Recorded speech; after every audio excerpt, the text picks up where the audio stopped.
What's happening, everybody? Appreciate you guys joining me on this Sunday. Severe's going to be with us just a second, but let me know. Let me know if you guys are watching this Rams-Chicago game. The throw that Caleb Williams just pulled off, I think it went to it went to Komet. I think Komet was the recipient of that wild throw. Let me know if you guys are watching this. This is a wild game. Looks like it's going to be 17-17. Not sure if they completed the field goal, but this is a wild game. Looks like it might go into overtime. They completed the field goal. It's overtime. It's crazy. It is crazy, man. Shout out to everybody. Severe's going to be with us in just a minute. Chris might be joining us a little bit later, but we're going to go over a lot of topics. One, we're going to talk about what we just kind of what went down the last couple of days when it comes to head coaching news. You can add a couple more names to the list. I went live on Friday, kind of give you my just take on some of those names, but I'm going to kind of repeat that process, but also kind of get Severe on here, kind of get his take as well. And at the same time, we're going to talk about some of these games. Obviously, we had 2 games yesterday. We had 2 games today, finishing up this Rams-Chicago game. I'm watching it just right above me. And then we're going to talk about a little bit about the free agents that we had this past season that are going to head to free agency. I'm going to bring up the names. And one of the questions is are there free agents that we want to potentially bring back? The reason why you might want to bring some of the names back is not because they balled out, not because they did, just amazing for us, but you don't want to go into the draft with so many holes, right? And so are there names that you could bring in that will basically be sufficient for next year and play good enough, so you don't have so many holes to fill in the draft? And so we're going to go through all the names, kind of get your feedback as to who you want to prioritize. Who do you think we should bring back? Because, man, based on that Patriots game, there's a ton of names that we let go, whether it be Robert Spillane, Caleb Von Chason. We let some of those names go, and I think a lot of us kind of regret it. I definitely do. Spillane and Caleb Von Chason were 2 names that I wanted us to potentially bring back, but we see what they're doing over there. So, man, this overtime game is going to be wild, but I definitely appreciate everybody rocking with me. I want to kick this thing off, right? I wanted to kind of bore you guys just for a second so that I could bring in somebody else into the mix. Let's pop them in. What up, big dog? Hey, I warmed everybody up for you. That's what I did. That's just what I tried to do, man. What's going on, Severe? What's happening, man? What's going on, man? Nothing much, man. Just eager to see what we do with this head coaching job. We're going to talk about it. We're going to talk a little bit about Miami, Indiana tomorrow. Obviously, with Fernando Mendoza, everybody's going to kind of have their eyes on him. We also have reports that both Tom Brady and John Spytek, they're going to be out there. And they're going to be bringing, I think they've requested some head coaches to potentially be out there to interview, meet them out there. And so we're going to talk about some of the other head coaches. We're going to talk about our free agents coming in. Then we're going to leave it up to the chat afterwards. They got some questions. We'll kind of do a back and forth and have a little bit of fun. But maybe we'll lead off with this game going on, which is wild. Maybe we'll lead off with some of the playoff games that have gone on. We'll chop it up about that real briefly. But we'll say what's up to the chat. Robert Pena in the building. What's going on, man? Troy Gill, what's going on, man? I sent a message into the chat, man. Email me if you haven't already at realraider805@gmail.com. Email me, man. I definitely want to get back to you. So do me a favor and let me know if you have already and it's just hit my spam and I got to look at it. But let me know. Keith, what's going on, brother? Appreciate you rocking. Isaiah in the building as well. What's happening? We got Mark. What's going on, man? Brimblood. What's happening? Dominique pulling up. Good seeing you, brother. Got Joe Rowe in the building. I saw Mumford balling. I was watching the game, and I think Jeff and those guys were live, and I saw Thayer Mumford jump in there.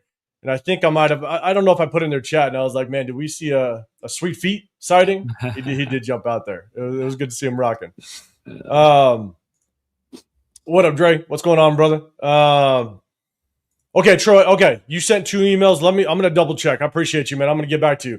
I'll check my spam as well. So, Sweet Feet out there making moves. Yes, he was. So appreciate everybody. Rock and do us a massive favor. Double tap that screen. Just hit that like button, hit that sub button if you want to get included in the chat. You got the Severe Raider. I'm 805 Raider, Real Talk Raider Nation. My channel is, Real Talk Raider Nation. Appreciate everybody popping in here. So we're going to let this kind of game play out, man. It was a wild one, but let's talk a little bit about the games. I mean, yesterday we had Broncos, Bills. I think it was a wild one. I think that game It was actually me and a couple of my buddies had a little bit of parlay action, and we were talking about all the games. I said, this is one game that, as much as everybody was saying like it could go under, people thought the Broncos offense really wasn't going to do too much, but then you got the Broncos defense that obviously one of the best in the league, and with all the receivers hurt and out for the Bills, it was almost like the under was the bet. Yeah. But to me, I felt like I can't bet the under when Josh Allen was playing. I don't even, and plus I kind of know Vegas at the same time. Vegas will get you. Yeah. So a hell of a game. Went to overtime. Broncos obviously win it, and man, you could hate the Broncos, you could hate all the division rivals, but to see Bo Nix go down, breaking his ankle, taking a knee is wild. That sucks. Yeah. It sucks to see. That's crazy. It's crazy, right? So, Severe, man, thoughts on the game, and then we'll talk. We'll chop it about the rest of it. But thoughts on that game? Yeah, man, it was a really good game, and obviously, the Bills. I mean, it's one of the situations where like everything was kind of lined up for the Bills. Like his kryptonites weren't in the playoffs. It's no Burrow, no Mahomes. He doesn't have to deal with Lamar. So like it was looking like, okay, you know what, Josh Allen, if you're ever going to do it, if you're ever going to get to a Super Bowl, if you're going to get to another AFC title game, like this is the year to do it, because your rivals, they aren't there. Like it's like none of these quarterbacks in especially on the AFC side, like none of them are really like guys, right? You got like none of them. So like this was his opportunity, and obviously he just turned the ball over repeatedly. Just questionable ball handling, questionable coaching decisions by McDermott. It might have been that first fumble where he just kind of had the ball flailing out there and he fumbled, and it was just like, Jesus Christ, man. Veteran, you got to be better than that. The one before the half, they ended up losing by 3. Obviously the one before the half where they, it's a 10-point, like they scored 10 points in like 42 seconds. Like he's out there lollygagging with the ball. It's like, like you got to have better ball security in those situations. Sean McDermott, this is one of the situations. I know you have Josh Allen. You have all the faith in the world in what he can do, but maybe this situation where, let's just take this team to the half, regroup, and come back out in the second half. Obviously, they didn't do that, and it cost themselves points. And then what everybody's talking about is that interception call. I personally, when I saw it, I thought it was a bad call. Usually, tie goes to the receiver. That's what it used to be. Yeah. Now, maybe since they have the new rule where you have to like survive the ground and complete the process of the catch, maybe they didn't count that as completing the process of the catch. But it looked like he was on the ground. He had been contacted. He had control of the ball. In my opinion, that's a catch. But, it is what it is now. That was my thought, right? If both of them have technically possession, or it's a shared possession, when you hit the ground, you're technically down. So you can't grab the ball as you're already down. You're kind of rolling over with the ball in the hand. The receiver's already down. So I think it was that was a rough call, and I think McDermott definitely, without question, kind of said his piece in the presser afterwards. Honestly, it's I agree with you, right? If Josh Allen was going to do it, this was the time to do it. It sucks that he had injuries to the offense. He didn't have too many weapons. It was tough, but honestly, was it Shakir? Khalil Shakir? Yeah. But he's been kind of his number one. You know what I'm saying? And so he still kind of had his number one, obviously, with James Cook being that second best or the best threat on that offense outside of Josh Allen. It's like he still had the weapons. Yeah. But even then, you saw on the Broncos side, the Broncos, two of Bo Nix's targets are out. Yeah. Troy Franklin was out, and then Higgins. Oh, yeah. Or no, not Pat Bryant. Brett, yeah. You know what I'm saying? So he lost 2 of his weapons. Obviously, he still had his number 1 receiver out there. Cortland Sutton. So it's like if it was going to happen for him, I think that was the moment it needed to happen. And unfortunately, turnovers just plagued them, and it was rough. So you basically have that one, and that was tough and shit. What was the late game? It was the 49ers. Seahawks 49ers. Yeah. Now we're gonna get into that one, but Severe, I got the first comment. If you want to say what's up to everybody else in the comment, I got starting at LS. Where were we at with it? Dog, yeah, that's Caleb Williams just made one of the best throws I've ever seen. Yeah, man, Caleb Williams. Like that was that year I had Caleb Williams as my QB3, and it was based simply off could he be a leader of men and could he play within structure. It wasn't like a talent issue. Like his talent is like off the charts, but his mental fortitude, his presence in the locker room, could he be a leader? And I think getting with a guy like Ben Johnson, who was a no-nonsense guy, from what I hear, he runs like a very tight ship. I think that's kind of the best thing to have happened to Caleb, obviously. And I think, that's kind of brought out the best in Caleb, because it's like everywhere else, he's been able to do what the hell he wants to because he's Caleb Williams. And now he gets with a guy that, I don't care who you are. Like I'm the hot girl in school. It's not about you, it's about me. And getting with a guy like that is going to run a tight ship. I think that's the best thing for him. And we see the production very close to being the first Bills quarterback ever to throw for 4,000 yards this year. So, big up to them guys. Well, and to that point, Caleb Williams, you see that throw that they score the touchdown, gets them into overtime, right? Honestly, that's when you're talking about, and I'm just pointing this out, it's not to like spark up the argument, but yeah, all right. When you're picking somebody number one overall, like that was the opposite when it comes to my question marks with Mendoza, right? And it's not necessarily a question. It's basically just how much can he do it consistently in the NFL. Is Caleb Williams, one of the criticisms was his mental capacity, right? He did the whole like painting his fingernails, the FU stuff to Utah, and I get that, right? And crying on the field multiple times. So it's like the maturity aspect, I understand, right? But there was no question his skill set, like his ability to work outside of structure, him being able to work off platform throws, stuff like that. Like there was no question that he was going to be able to do that. But can you work him inside of structure, which was a big question mark, right? Where to me, I feel like it's a complete opposite of Mendoza. Right. You see moments. Again, I always point back to that Michigan State game. That Michigan State game was probably the best example of what he could possibly do. I just need to see more of it. And so can Mendoza work out of structure like that throw Caleb Williams just made? Like that was a nasty throw outside of structure. He created, it was all him. And it was the ball placement. He threw, that was a perfect example. He threw Cole Kmet open on that. Exactly. Cole Kmet is basically trying to get to the back of get across the goal line. He threw it to the back part of that end zone, which Cole Kmet had to adjust, and he adjusted away from the defender. That's called throwing somebody open. Exactly. And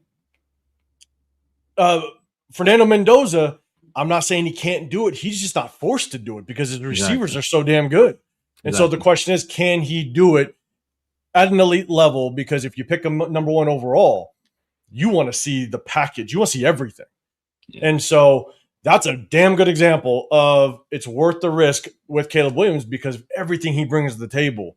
From a talent standpoint, So all right. Keep going. My bad. D-Mokes, I hope the Bears win because Devontae Adams. There's still so much hate.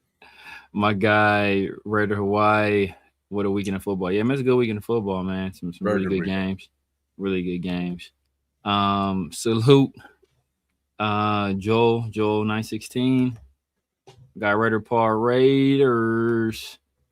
Got 831 Raiders. Salute to you as well. John Parker, USC all the way, a Heisman Trophy winner. Chicago getting this one in overtime. We'll see. We'll see. I mean, it's still 17-17. I'm watching it. Yeah. Bears got the ball. Yeah. What's up, everybody? Happy Sunday. Happy Sunday to you as well, my guy, Daniel Barris, Sports Highlights. Federal 510. Salute to you, brother. And the real DC. Gentlemen, right back at you, brother. Right back at you. We're going to go. Let's pop into we got 831 Raider. You want to talk about McDaniels? We're going to talk about that in just a second. You also got Keith. Coach is buzzing. Hey, there's a lot of talk. You know what I'm saying? Coaching buzz is crazy right now. Let's talk about just one coach that we had underperformance. You got the Seattle game yesterday. Let's talk about that. Guys, chat. Let us know what your thoughts are on the Seattle game. I know a lot of people are high on Clinton Kubiak, and I think what Clinton Kubiak kind of showed yesterday, don't get me wrong, beat up 49er defense, which is tough, right? But to perform the way you're supposed to is very impressive. And so Chat, let us know what your thoughts are of that 49er game. Are you a Clint Kubiak fan? Do you think Clint Kubiak should be at the top of the list, high on the list? What are your thoughts if we do bring in Clint Kubiak?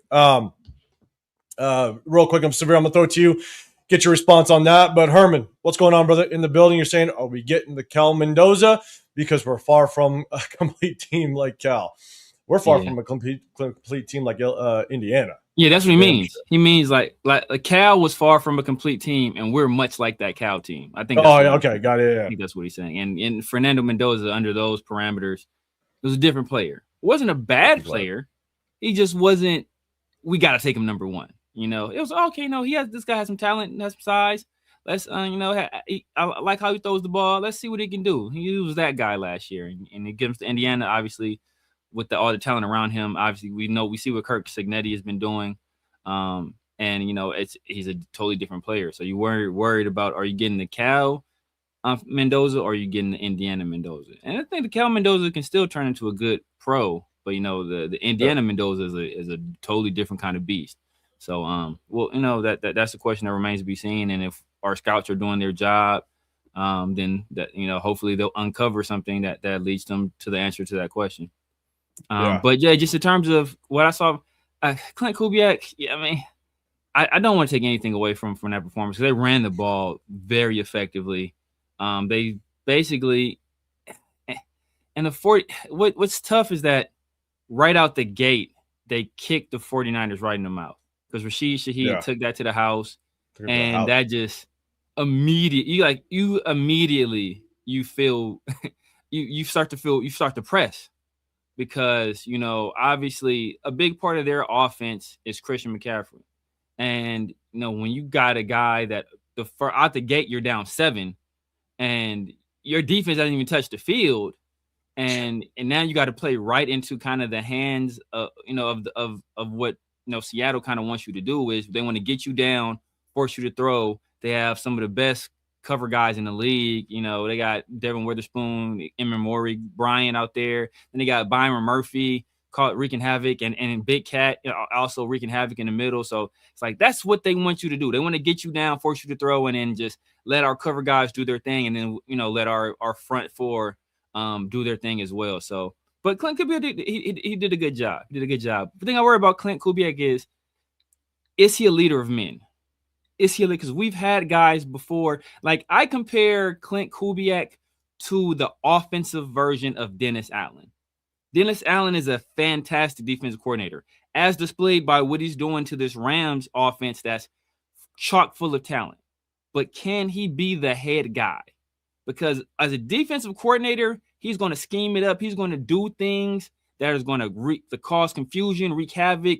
He's going to put together a good defense. But can he be the head guy? And that remains to be seen. And from what I've seen from Clint Kubiak, I don't know if he has the charisma or the gravitas or the je ne sais quoi, the savoir faire, whatever you want to say. I don't know if he has that factor to him. And, and that remains to be seen because early on, Nick Sirianni didn't look like he had it. And there were some questions about Liam Cohen.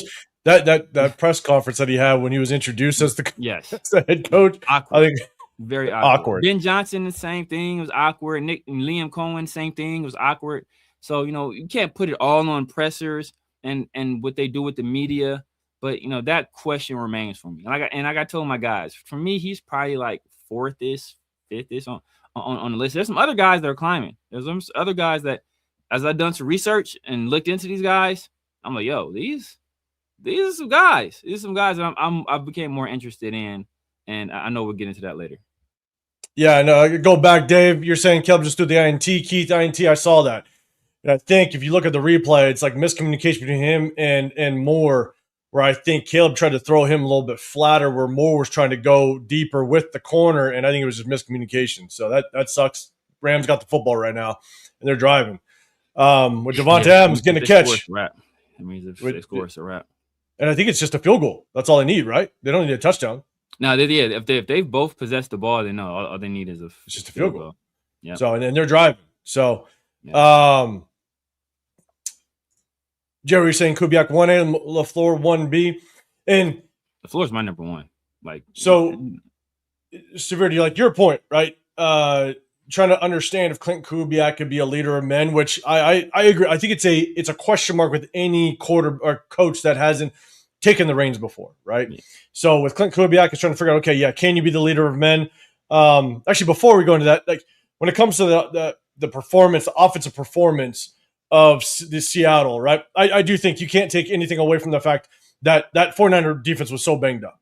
And Kubiak did what he's supposed to do. You control the clock, you run the ball, and the running game just excelled. Kenneth Walker. And this is the thing I told my guy. I told my guys, like, they talked about it on the telecast. They said, like, I think his time from getting the handoff to the line of scrimmage was, like, I think the fastest in the league, and let you know he's decisive. And it's not a pity pat. I'm going to stop my feet. Let me dance around this. I'm getting the ball.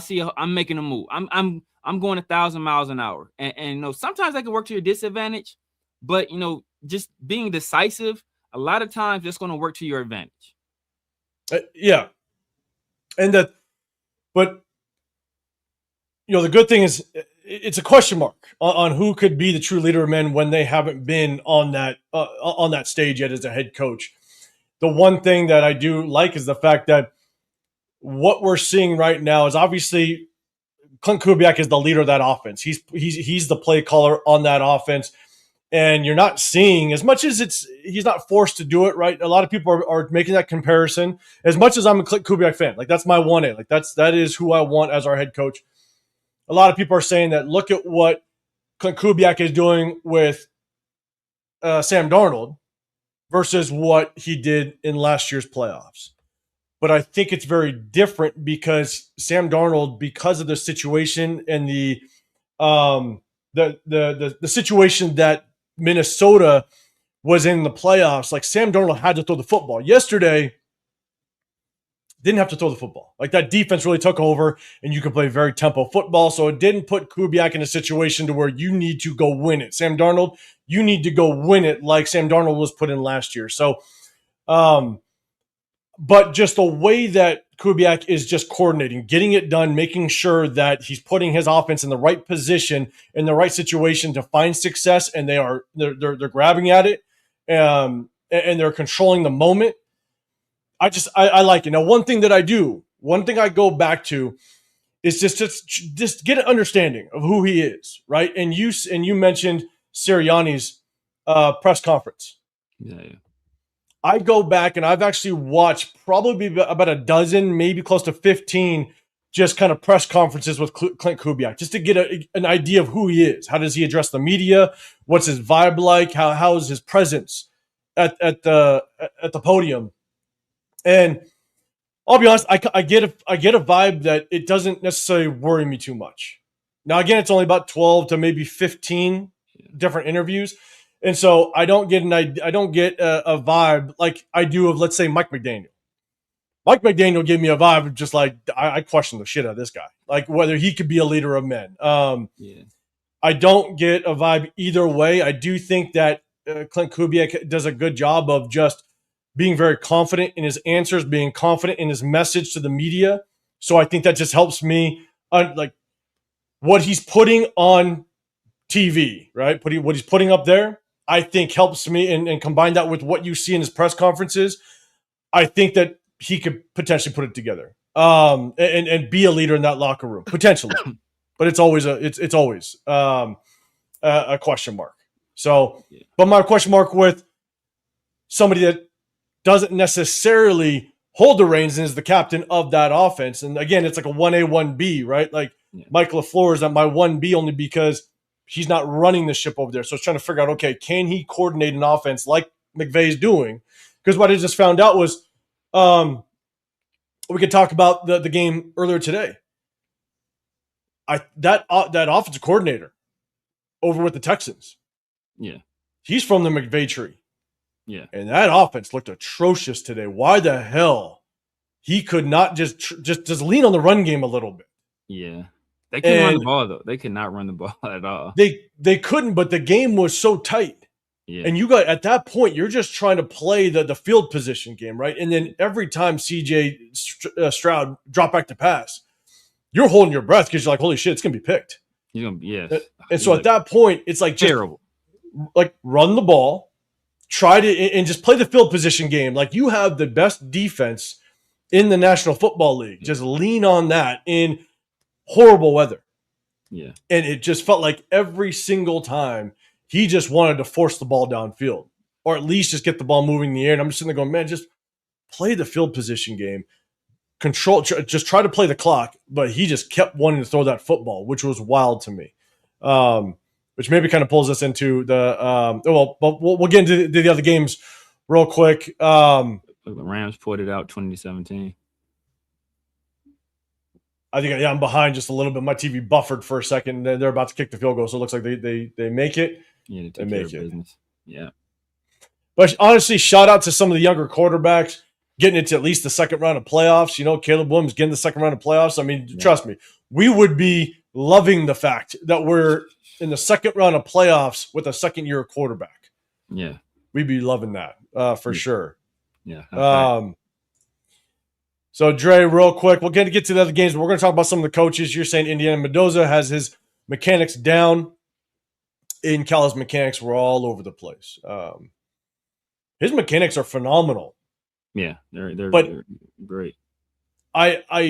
They're phenomenal, but I think it's because he has so much comfort behind that offense. It clicks. Everything works in that offense. It allows him to just really be very comfortable with using his mechanics. And so, not to take anything away, but I think he plays so comfortable behind that offensive line that it makes everything look so easy. Yeah. And just how does his mechanics continue when he's under pressure, when he's moved off his spot? Now when he has to work out a structure, that's what I'm just sitting there going, man, like how well is that going to translate over to the NFL? Joe, what's going on? Being a Raiders coach is like a part-time job. Severe, you said it. You said a lot. And I know we hate being a revolving door, but I think you can agree. At the end of the day, no matter who we go with, we need to give this head coach a minimum of 3 years, at least. No matter, there's no excuse at that point. It's got to be a minimum 3 years. Yeah, at least. I mean, it has to be, especially if it's one of these young guys. So if we do these young guys like we've been doing, like we did Josh or like we did AP or like we did Pete Carroll, if we do that to a young guy, bro, it's just hang him up, man. We'll never get another young candidate to come here again. So nothing.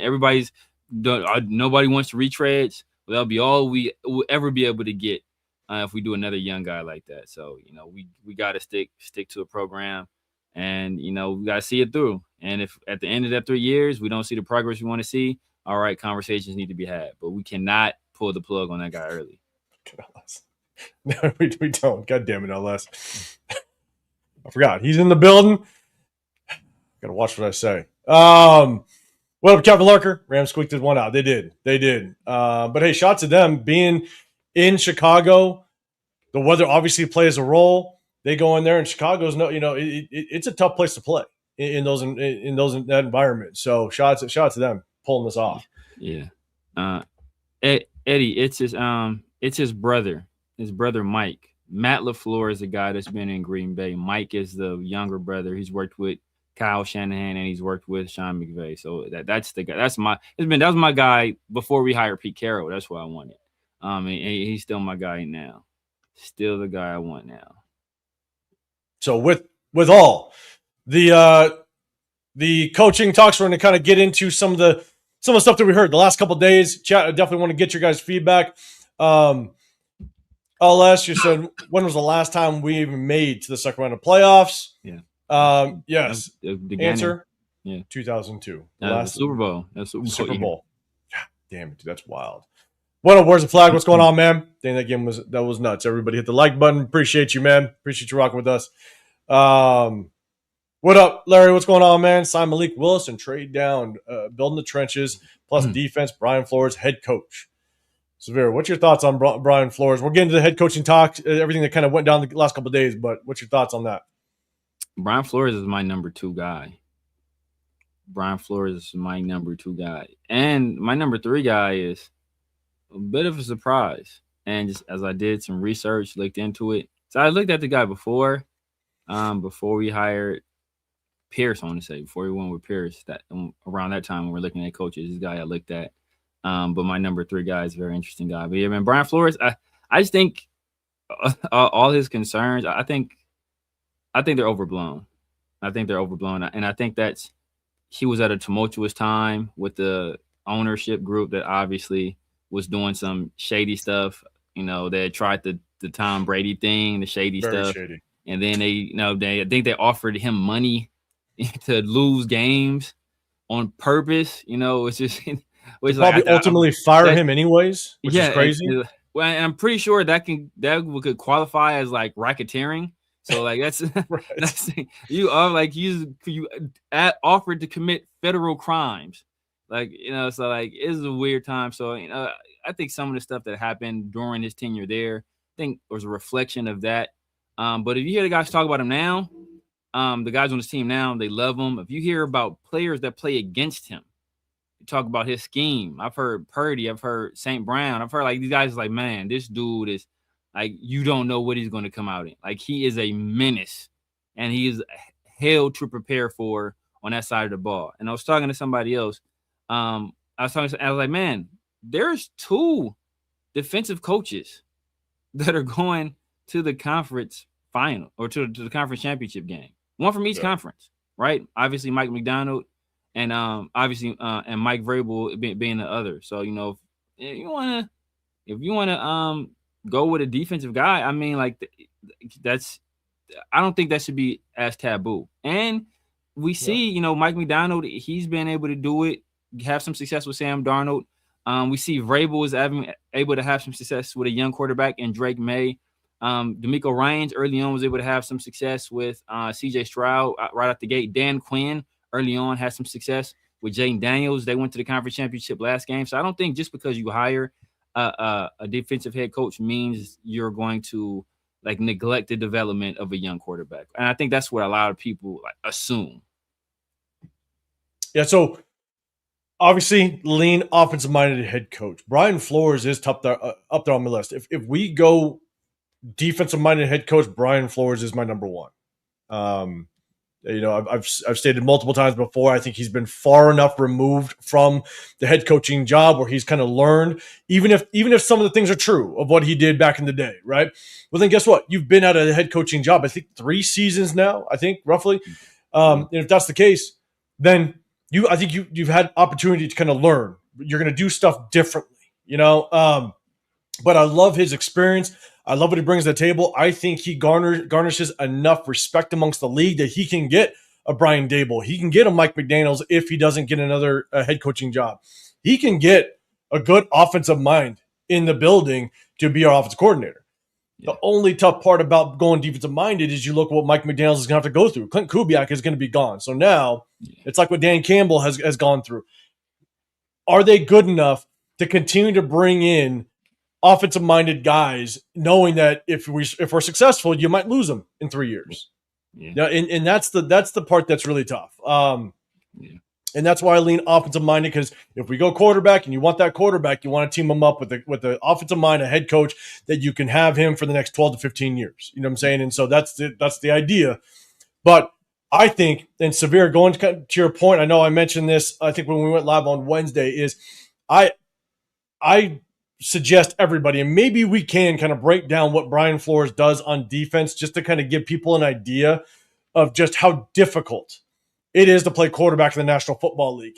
We've had the discussions of top quarterbacks, and look at what's happened to Mahomes. Mahomes, 3-4 years ago was unstoppable through the air. When he had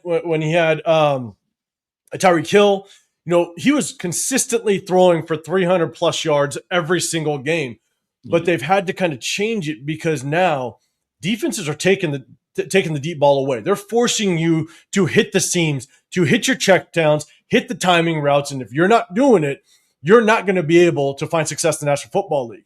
But by them taking away the deep ball, they're now forcing you to methodically move downfield, which means quarterbacks, you're not going to see as many 300-plus yard games. And you see that with Josh Allen. You see it with Patrick Mahomes. And so there's very few quarterbacks that can do it consistently because the way these defenses are disguising. And so when people look at how easy it looks for Mendoza, don't expect it to be this easy, even when you have all the talent around you. Don't expect it to be that easy because defenses are nasty. And if you just look at what Brian Flores does and how he disguises, he can set up in a cover two. It could look like a cover two look, but guess what? He's got 4 different adjustments to it at the snap. Not pre-snap, exactly. Post-snap. There's 4 different adjustments that, good luck. If you aren't smart enough to identify it at the snap, they're going to pick you apart all day long. Yeah. And so, all this like RPO and all that stuff, it's just not going to be that easy in the National Football League. And it's very easy for Mendoza right now. And just, again, it's just to see how does what you see today translate to the NFL. But I know, Dre, a lot of people don't like the trade back talk. I get it. Well, we're going to talk more quarterback plenty as we kind of get into this. We're going to talk a little bit after the head coaching stuff. What up, DJ? Yeah. What's going on, man? LS, surprised nobody's brought up David Shaw yet. I've never been a David Shaw guy. I never thought of David Shaw as an NFL coach, even when he was doing good things over Stanford. Again, it's because my take on college coaches, unless you have a good amount of NFL experience, you just kind of jumping in and being a head coach, it's night and day. How you develop, how you talk, how you communicate, how you handle pro versus college. And unless Shaw wants to come in and be a position coach for the next 5 to 6 years, I won't even consider his name. And he's been so far removed from the scene. It's just not a name I would entertain at all at this point. And I think that's probably why his name doesn't get brought up. So, your thoughts on that? Yeah, same thing. Like, even when he was at Stanford, I never, and I know he has Raider ties, it's in his blood, but I never thought of him as an NFL head coach, and I don't know. I'm not a real big fan of bringing college guys to the pros first and foremost. But he just never struck me as a guy that, he's very, diplomatic, and, he speaks very well. You can tell that he's a very intelligent guy. I think he has the ability to connect with his players. But, when you're playing high level NFL football, I don't know if he has the X's and O's to compete with these guys at this level. And, I think we worry about a defensive head coach, like in his offensive coordinator. I think with David Shaw, you run into a lot of what Dan Campbell's run into, right? Technically, Dan Campbell's an offensive coach. He coached tight ends in Miami. I think he played tight end in the league, and so he was interim head coach for Miami for a little while. So he's an offensive guy, but he's just not an X's and O's guy. He's a CEO type coach. And when you have those kind of guys, you run into those same issues. Except now you could potentially have those issues on both sides of the ball, a la the Lions, who lost their offensive and defensive coordinator in one offseason. Yeah, and the one thing I will say is, as much as I kind of go back to the Brian Flores, if we go defensive, offensive minded, that's what I prefer. But if Brian Flores ended up being the head coach of this team, I'd be stoked. I'd be stoked as shit. Yeah, we're gonna play. You know what I'm saying? Just bring the mentality that he's going to bring to the table. Yes, you have that concern if he can bring consistently offensive coordinators in here, but I'd be stoked. And that's definitely a guy you give a minimum of 3 years to figure this out. J-Ro, what do you think about Joe Brady? We're going to get into it in just a second. Lil Dre, you're saying four first-round picks for Mendoza, worth a second and third at best, plus a long snapper. Let's throw one in. Moving over to Miami. What's going on? Appreciate you rocking. LS, y'all think the Eagles would be stupid enough to let Stoutland go? Give that man a blank check. Nah, they'd be fools. They'd be crazy to do that. Yeah. This guy helped turn Jordan Mailata into one of the better left tackles in the league. Well, he can get his hands on Laki Tassi. Oh my god! Oh my god! And Charles Trent Williams Grant being coached by Jeff Stoutland. Come on, man! The league is not going to let that happen. Damn! Don't Eddie! Don't get him started. LS, don't get him started. Jesus Christ! Oh my god! Real quick, Eddie, what happens tomorrow night? Mendoza looks terrible and loses bad to Miami. Then what? Raiders are in the catbird seat for sure. There will be offers for that first pick, no doubt. I'll give you my first take. I don't think he's going to look terrible. I don't think Miami's that good to make him look terrible. but I'm not going to judge one game for the most part. Exactly. I I look at the body of work. You know what I'm saying? Now, I just think that if he has a bad game, then I think it might just lower the chances, not by a lot, but might just lower the chances that the Jets come up and give us the 4 first-rounders that a lot of people want to go get the guy. I think that's the only thing that it might do is just lower the chances a little bit.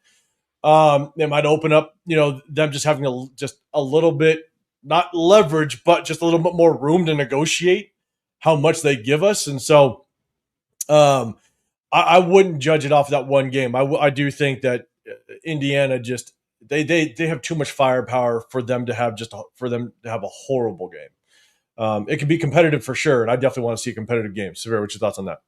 Yeah, same thing, man. I'm not going to let one game tell me who he is as a player. You got to do your evaluation, look at complete body of work. He's been a starter, I think, 3 years.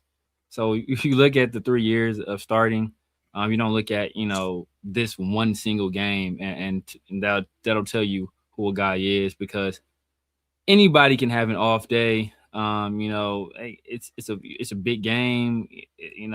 He's back home, so he's in it could be all kind of distractions because he's going back to where he grew up at. So I'm sure there's a lot of outside stuff going on. Not to mention, I think this might be the best front four he's played yet. So, if he's not used to dealing with the kind of pressure that they may be able to put on him, then that's going to lead to, an off night, or potentially lead to an off night. So I'm not going to judge him just off this one game. Like I told people after the Dante Moore thing, like people were too prisoners of the moment. Like, oh, Dante Moore sucks. Yeah, right. No, he's still, in my opinion, he still would be the best quarterback to come out in this class. It's just he had a bad day. I mean, everybody has one. They do. 100% agree. What up, Cole? Kevin Larker, you're saying Joe Brady's offense put up 30 on Denver defense with 4 turnovers. They could have had more. They still put up a ton of points. We're going to talk about that here. Cole Kev, what's going on, man? JM, you're saying any chance Brady convinces Cignetti to coach the Raiders tomorrow when he's in Miami?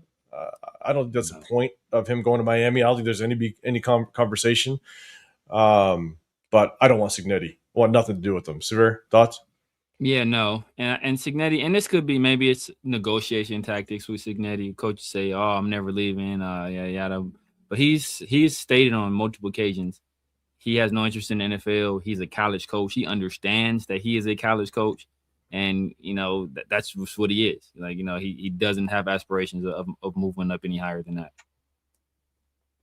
Yeah, I want nothing to. I mean, even if you want Mendoza, but then want Cignetti, there's no reason why you would bring in a rookie quarterback with a rookie head coach to the National Football League that has no experience in the National Football League. I mean, 2 guys that have a massive learning curve. That, I just don't want that. Plus a front office that is learning themselves. John Spytek, second year as a GM, he's learning how to be a GM. I want nothing to do with that. I want, if we draft a quarterback, if it is Mendoza, I want a very, very, very seasoned head coach to teach him and understand how to be a not just a quarterback in the National Football League, just be a pro, be a professional. And so I want nothing to do with Cignetti. JD's, what's going on, man? All coaches that I want still alive in the playoffs. Raider Pete, David Shaw would be a good president of player personnel. Mike McDaniel as head coach, who brings in our fan favorite tight end coach Frank Smith and defensive connections as well. Yeah, we'll see. LS, I honestly don't care how badly Mendoza plays. He's already proven who he is. I just want him to get through the game unscathed. I feel that. Yeah, no injuries. House Junkies, what's going on, man? Appreciate you rocking with us. JD's, if we fix the old line and Jetty can run the rock, Mendoza is going to have a good year with us. I'm not expecting playoffs, just good ball. Yeah, it's progress. Progress. Rookie head coach. Oh, potentially rookie head coach, rookie quarterback. It's progress. That's all I'm looking for. Progress. I know we want to get into the coaching talk, but there is something I want to say. I said it on my live on Friday when I went solo, and the Genty talk. And I don't know who's in here. I'm sure there's some certain names that we talked specifically straight to. But here's the one thing to really understand is if you are a massive Mendoza fan and you want us to get Mendoza and you think Mendoza is going to be the guy that's going to take us to the promised land, right? Just keep in mind, there's a really, really, really good chance that if Mendoza is the guy, Genty will not get a second contract with us. Because if Mendoza ends up getting us, let's say, to the playoffs, or we start sniffing the playoffs third year of his career, right? That rookie contract, well, guess what? Year 4, now you're talking, you need to re-sign Genty. But if Mendoza is the guy and you think he's going to be the guy, then you are right around the block from dumping a crap ton of money into a franchise quarterback, which means you now need to start picking and choosing where you start to allocate money. And you don't, the free agency market tells you don't dump that type of money into a running back. Yeah. And so you better hope if Genty is going to get his worth of a number 6 overall pick, you better hope that by year 3, because year 3 of Mendoza, that's year 4 of Genty, you better hope that we go to a Super Bowl, we win a Super Bowl with Genty. That Genty's a piece to the puzzle of a Super Bowl. Yeah. Because I don't think a good organization will dump money into Genty, a running back, not just Genty. Let's take away Genty's name, into a running back position when you know you have literally a franchise quarterback that you're about to have to dump a ton of money into to hold on to. Just keep that in the back of your mind. Yeah. And think also, if Genty, his contract's right around the corner, guess what? That means that you potentially already paid Brock Bowers. If you want Brock Bowers to be here, you've already dumped money into Brock Bowers. He's already taken up a good portion of your salary cap space. Yeah. And Brock Bowers will probably demand like wide receiver type money. Exactly. He could be the first tight end to demand that kind of money. And so if you want that scenario, then you probably you got to trade Max Crosby. At that point, you have to 100%. Max Crosby has to be gone. Because Max Crosby at that point he would have already exhausted this contract. He would be on a contract extension at that point, because you have to make a decision on Max Crosby really after this next year, because you don't want him going to that last year as a lame duck. So you have to extend him probably after this year. So he's working off an extension. That extension is going to be much more expensive than the contract he is getting now because of what Myles Garrett signed. He's going to and Micah Parsons signed. So he's going to get somewhere in that neighborhood. So if you want to keep a running back that's going to be rather pricey, well, hopefully, we assume he's going to be pricey. That's doing some assuming. But if we want to keep her, if say Genty turns into a fantastic player, and you want to keep him, and you're gonna have to pay him, you're gonna have to make some decisions elsewhere. And as 805 said, resource allocation is one of the most important things a GM does. And smart GMs don't allocate valuable resources on running backs. And this GM did not get off to a good start in that regard. And again, it's just decisions that are going to have to be made. And if you are a massive fan of Mendoza, then you're probably expecting, and you picked Mendoza number 1 overall, he is the guy. He's going to win you multiple Super Bowls. The thing is, by that 4th year and contract talks come up, you already have to figure out, what are we going to do with Genty? And again, it's taken in mind, I think all of us would love to have Brock Bowers on this roster for the rest of his career, because tight ends don't grow on trees. It's like edge rushers, it's like left tackles, it's like quarterbacks. You know what I'm saying? Like you don't come across a generational tight end like that. So we would hope that we would pay him, and he's on the books, and now you got some big decisions to make. So just keep that in mind. All right. Real quick, Cole, we had a season coach. How'd that work out? Okay, that's different. I think you're talking about Pete Carroll. That's different. He was expired. Like that's different. That was beef jerky. It wasn't seasoned. Yeah. He was jerky. When I talk about experience, just how much you've actually had in the NFL leading up to your position, and you're still young enough to be with us for the next 20 years. So that's what I mean by that. Unless it shouldn't cost us too much to re-sign a 900-yard back. To Severe's point, how much is it going to take? And then Cole here, so you guys going to let Genty walk and take a broken Josh Jacobs? No. I'm getting a running back in the 4th round. Exactly. Could do good against and I'm going to take what I'm not paying Genty, invest in the offensive line, protect our quarterback, and take a 4th-round running back or a cheaper free agent and just get what we need out of him. Exactly. Knowing that if Mendoza is the guy and he's balling, then guess what? Then we have ourselves a quarterback that all we need is a serviceable running back that's going to look good because we've allocated a lot of salary cap space or money to the offensive line. Let's keep that quarterback upright. Yeah, James Cook, 2nd-round guy. Kenneth Walker, the third-round guy. Zach Charbonnet, 2nd-round guy. Kyron Williams, I think, was a 4th-round guy. Blake Corum was a 3rd-round. Like, Devon Achane was what, 3rd-round? Like, they're out there. They're out there. Don't let what these people tell you, like, you have to take one. They're out there. There are plenty of good guys out there. And to the Josh Jacobs, like, I didn't want to re-sign Josh Jacobs. But my plan wasn't to replace him with Genty. Like, that wasn't the plan. The plan was to allocate, invest in the offensive line. Yeah. So that you can't get a guy in the 3rd or 4th round, even 5th round, and still have a sufficient enough running game. But that's why I think it makes it really hard for people to have this conversation, because we always refer back to, but then you wanted Josh Jacobs, or we didn't keep Josh Jacobs. It's just, I didn't want Josh Jacobs, but we didn't address it properly. And so that's why it's hard to have that conversation. What up, Jason? What's going on, brother? Appreciate you rocking with us, man. Real quick before we get into coaches, LS, best case scenario, if Genty is cooking in year 3, I'm dangling him on a trade table and trying to recoup some of that ridiculous capital we used. Other teams are smart, though. Other teams are going to wait for him to hit free agency. And lowball them. Right? They will, right?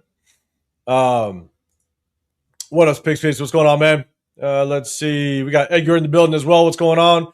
Dennis Allen as DC. I don't know if he's going anywhere. Yeah, he has that job, yeah. Yeah. And so my 2, draft another running back when time is right and trade Genty. We'll get like a 3rd from Max. We'll get a 3rd-round pick from him. Right, like, the best thing is that he's actually doing well. That would be the best case scenario. He's doing well, so that we actually have some way of potentially trading him and getting something out of it. But again, that's all if Mendoza. And again, if I hear people say Mendoza, they crown Mendoza and say Mendoza is going to be the next guy to win us 3 to 5 Super Bowls, then you better be okay with Genty walking.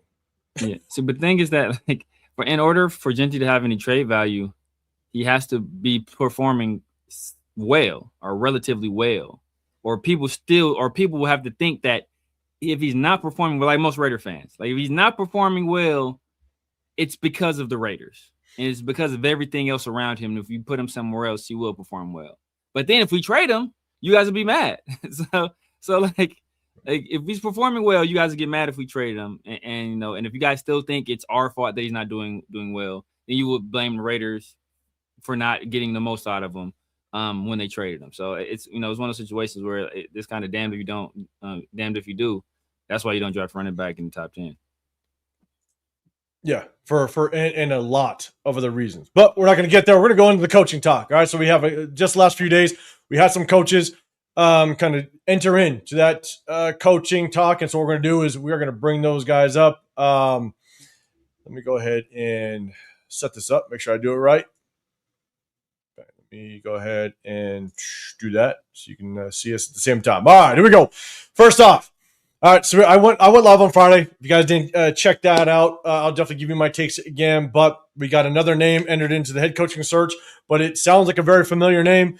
We got ourselves Clay Kubiak, the brother of Clint Kubiak, is now on that list of interviewed head coaches. And so obviously he's over with the 49ers as it stands right now. He has the label of offensive coordinator, but obviously we all know Shanahan is the one calling the shots over there. And so chat, let me know what your thoughts are on Clay Kubiak interviewing as the head coach. Severe, man, let us know your thoughts. What do you think about this this name and this potential news? It just seems like he's a less experienced Clint at this point.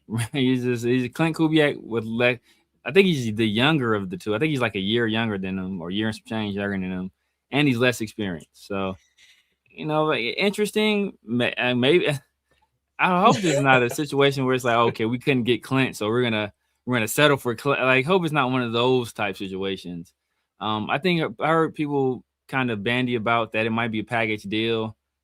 I don't think so. Possibly, I guess, because the 49ers will have to give the Raiders permission to do that because it'll be essentially a lateral move. And a team has to approve of that kind of move. That's why we're interviewing as a head coach, because the 49ers can't block an interview as a head coach. They could, if we were interviewing as OC, they could block that. If we want to hire him as an OC, they can block that. They cannot block a promotion. So I don't know what's going on there. But like I said, if it's between Clay and Clint, I'm going with Clint. Yeah, unless this feels like going after the ugly sister. I was waiting for the hot sister to break up with her boyfriend. It's Wingman. He's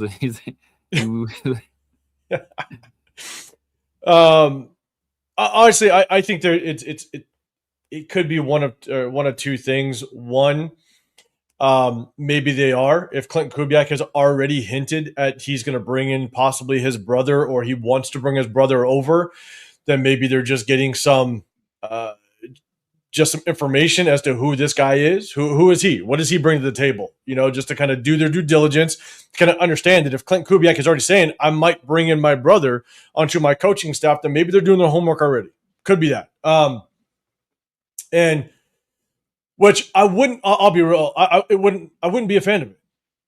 Obviously, we saw what happened with Pete Carroll and bringing in his sons and stuff, but my biggest thing as a coach is, in my opinion, is you want to bring people to the table that can do it at an elite level, that they have a good background, but somebody that's also going to be able to kind of push back and go, hey, like, bring in people that do it well with your same mindset, but maybe they do it differently in a little bit, because then you can collaborate. Then you can bring together the masterminds.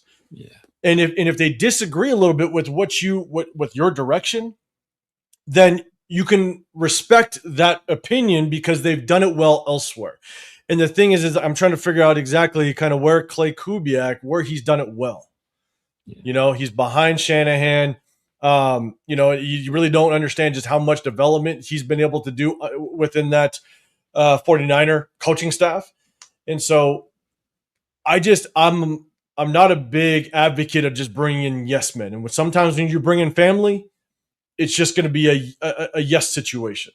And he might just constantly agree, where you want to get the masterminds together and understand that if someone disagrees or has feedback, that they've done it well elsewhere, and it might change your philosophy, or it might change your outlook just enough, and it could be very dangerous. But on the flip side of that, if it's not necessarily them just trying to understand who he is based on Clint Kubiak saying, I might bring my brother in, maybe it's them just trying to figure out what kind of person is your brother?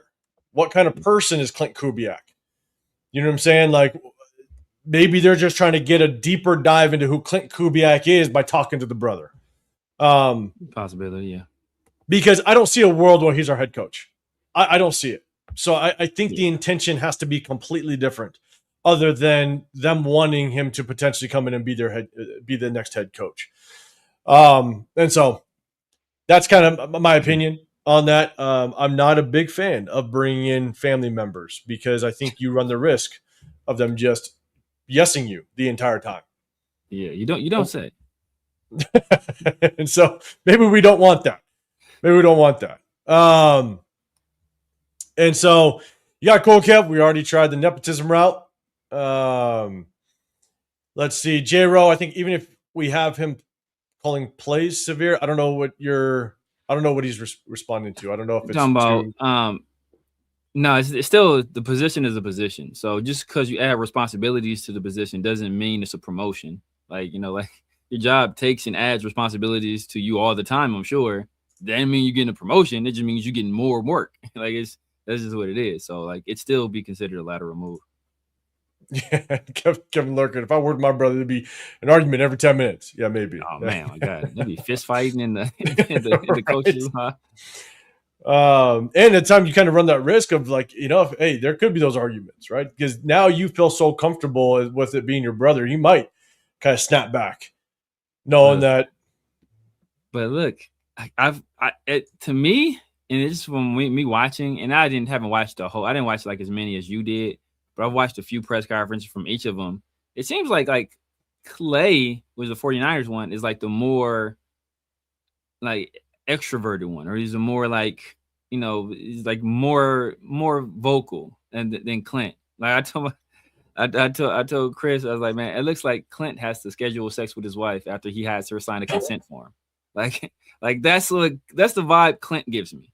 Like, like, here, honey, sign here, initial here. I see you at 7. Like that's the vibe he gives me. Like, not a very like demanding and take action kind of person. Is real mealy mouthed and and that's the vibe I got. Clay, I didn't get as much of that. I guess he seemed to be a little bit more confident, especially with dealing with the media. Maybe he's like, more used to doing that kind of thing, but I don't know.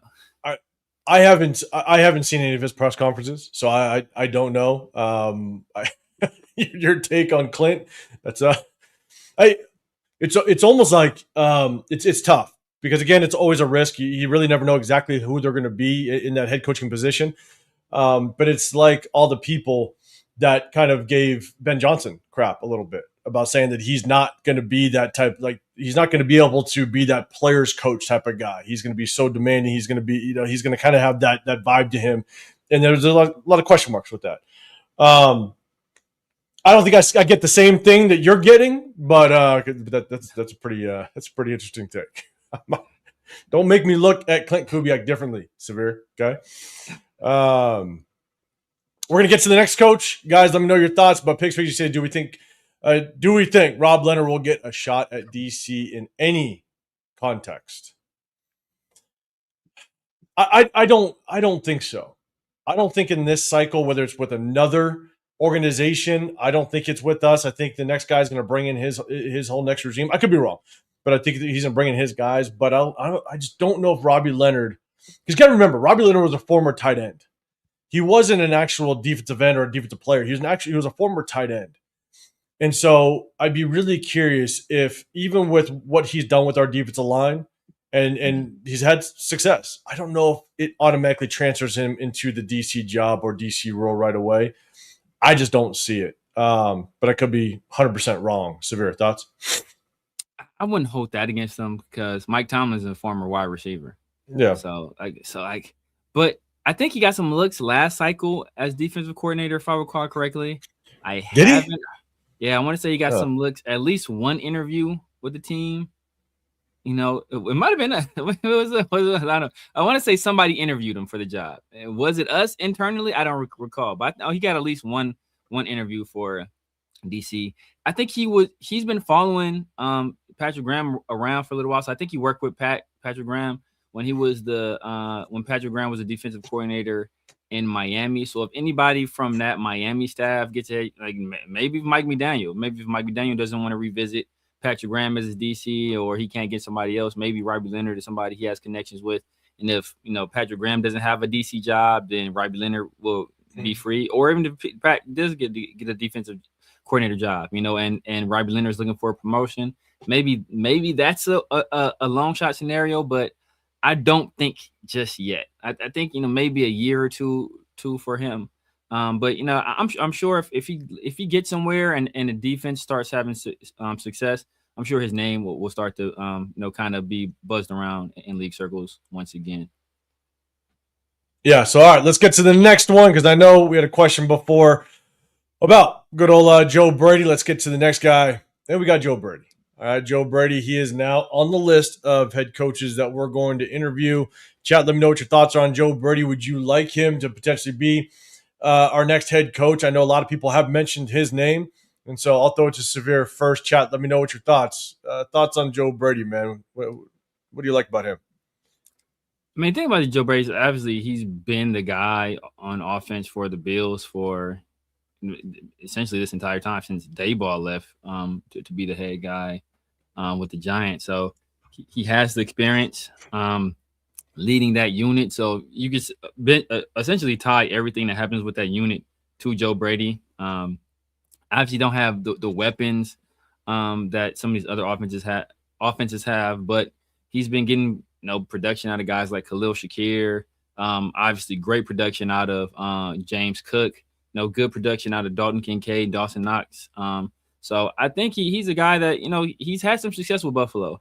I think where people have questions is like, Josh Allen is like a premier talent, and you wonder if he doesn't have a Josh level talent at quarterback, what his offenses will look like. I think that's the biggest concern with him. But he's a guy that I think, but to begin the season, he was like the hottest name out there. Like, that was the guy everybody was looking at was him. Yeah. What up, D-Rock? What's going on, man? Let D-Rock know what your thoughts on George Pickens in the chat. We're going to talk about head coaches. Maybe we'll try to touch on that a little bit later. But LS, it's a dangerous game to have potentially a rookie head coach, a rookie QB, and a rookie DC. Fair enough. LS, you're talking about Rob Leonard a little bit. I really like Rob Leonard, though. I just don't think it suits our current position. And I think we'd likely be his best bet in terms of DC job. Maybe just because of the familiarity. Yeah. Jero, Brady can run the RPO. Does he run a lot of RPO over there? I don't know how much he actually runs the RPO now. And just know that the NFL doesn't run a lot of RPO in general. And so as much as you can run it, the RPO game, you can't lean on it. Like, yes, he can run it if he can. I don't know how much he actually runs it, but you don't lean on the RPO in the NFL. I don't know if that would be a big selling point for me, even though Mendoza can run the RPO beautifully. Yeah. You don't run it as much in the NFL at all. So that's definitely something you're not going to lean on. And so Keith, I think we interviewed him today. It went down, I think, either today, I believe. Brady? Yeah. Yeah. I mean, he's home now. Tien. Allen from Cancun. Tien, you're passing. I think it looks like you're passing on Joe Brady. Cool, Kev. Joe Brady can coach an offense. Is Josh Allen coming with him? I'd be curious what they do with what's his face that's already over there, the head coach that's there right now. McDermott. I'd be curious what they do with McDermott. Yeah. And could it be a situation where they get rid of McDermott if they want Joe Brady to stay that bad? They just get rid of McDermott and elevate Joe Brady? I mean, because you almost have to, if Joe Brady is already in that mix of head coaches and you know you're about to lose him, and you just think McDermott is just not going to be the guy to carry this, and you put Josh Allen through another offensive-minded another offensive coordinator, he's got to learn a new system, and you almost, when you have to throw another offensive coordinator into the mix, it's almost like Josh Allen, you're playing elite, but you're going to take a step or two back just a little bit because now you're learning a brand new offense.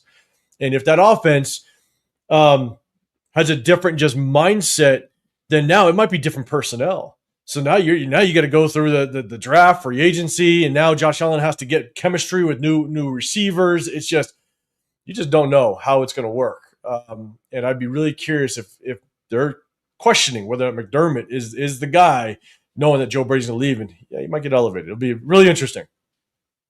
Moving over Miami. Bills know how to lose in the playoffs. Yes, they do.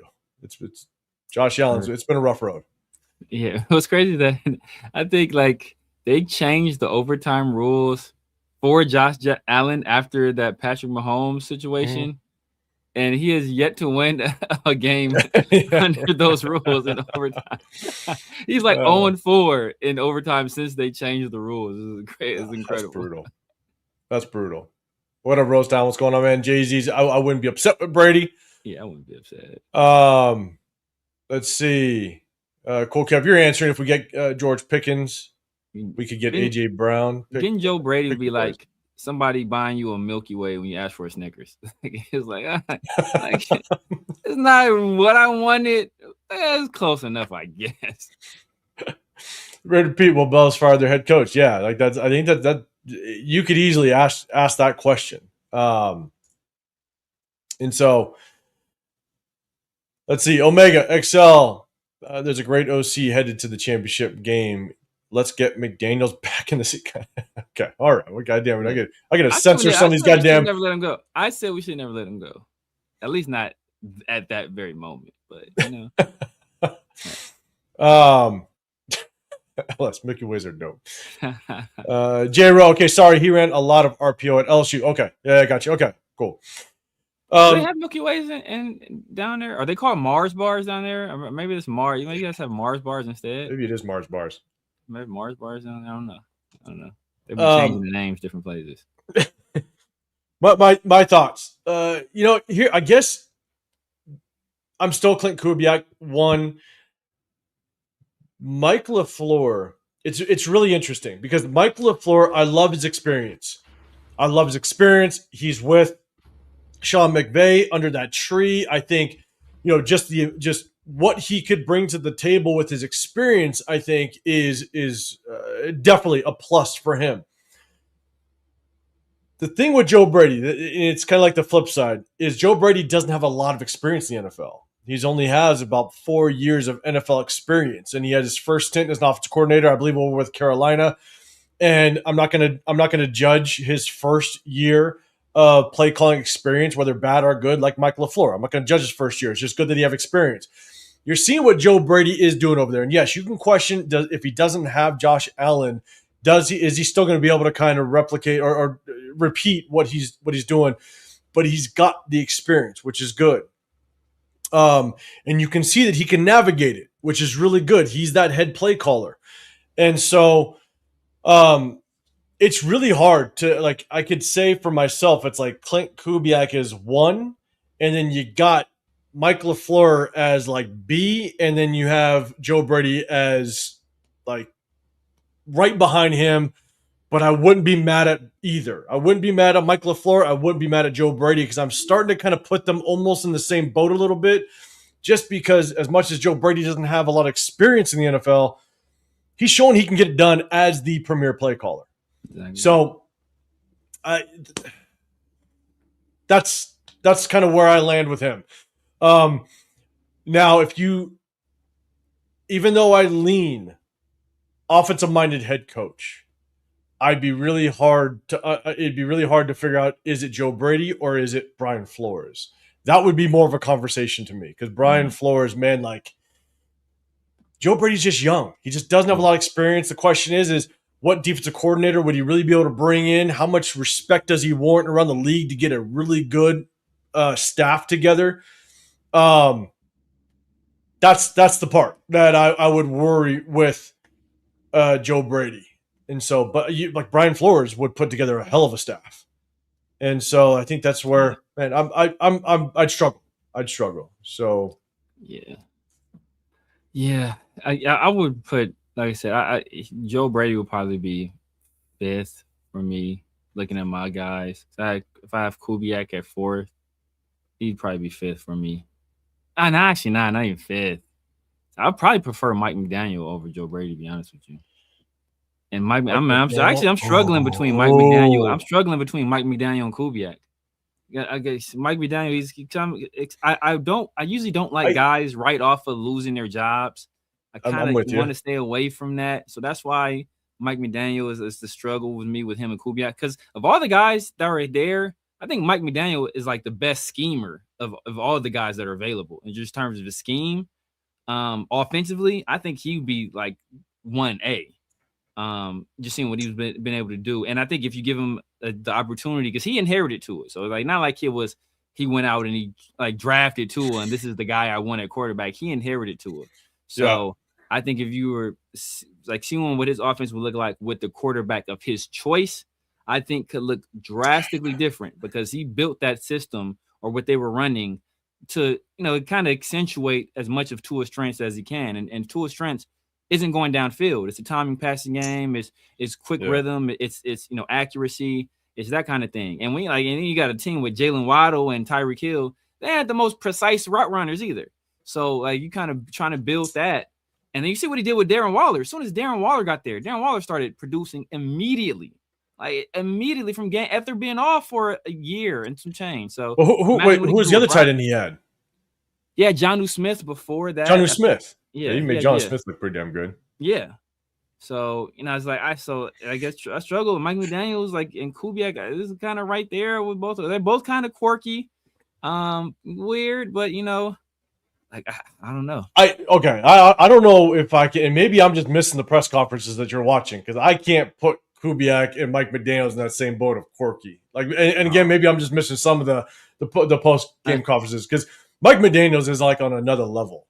Yeah, I think Mike McDaniels is idiosyncratic, but I don't think he's like, I don't think he is scared to be vocal.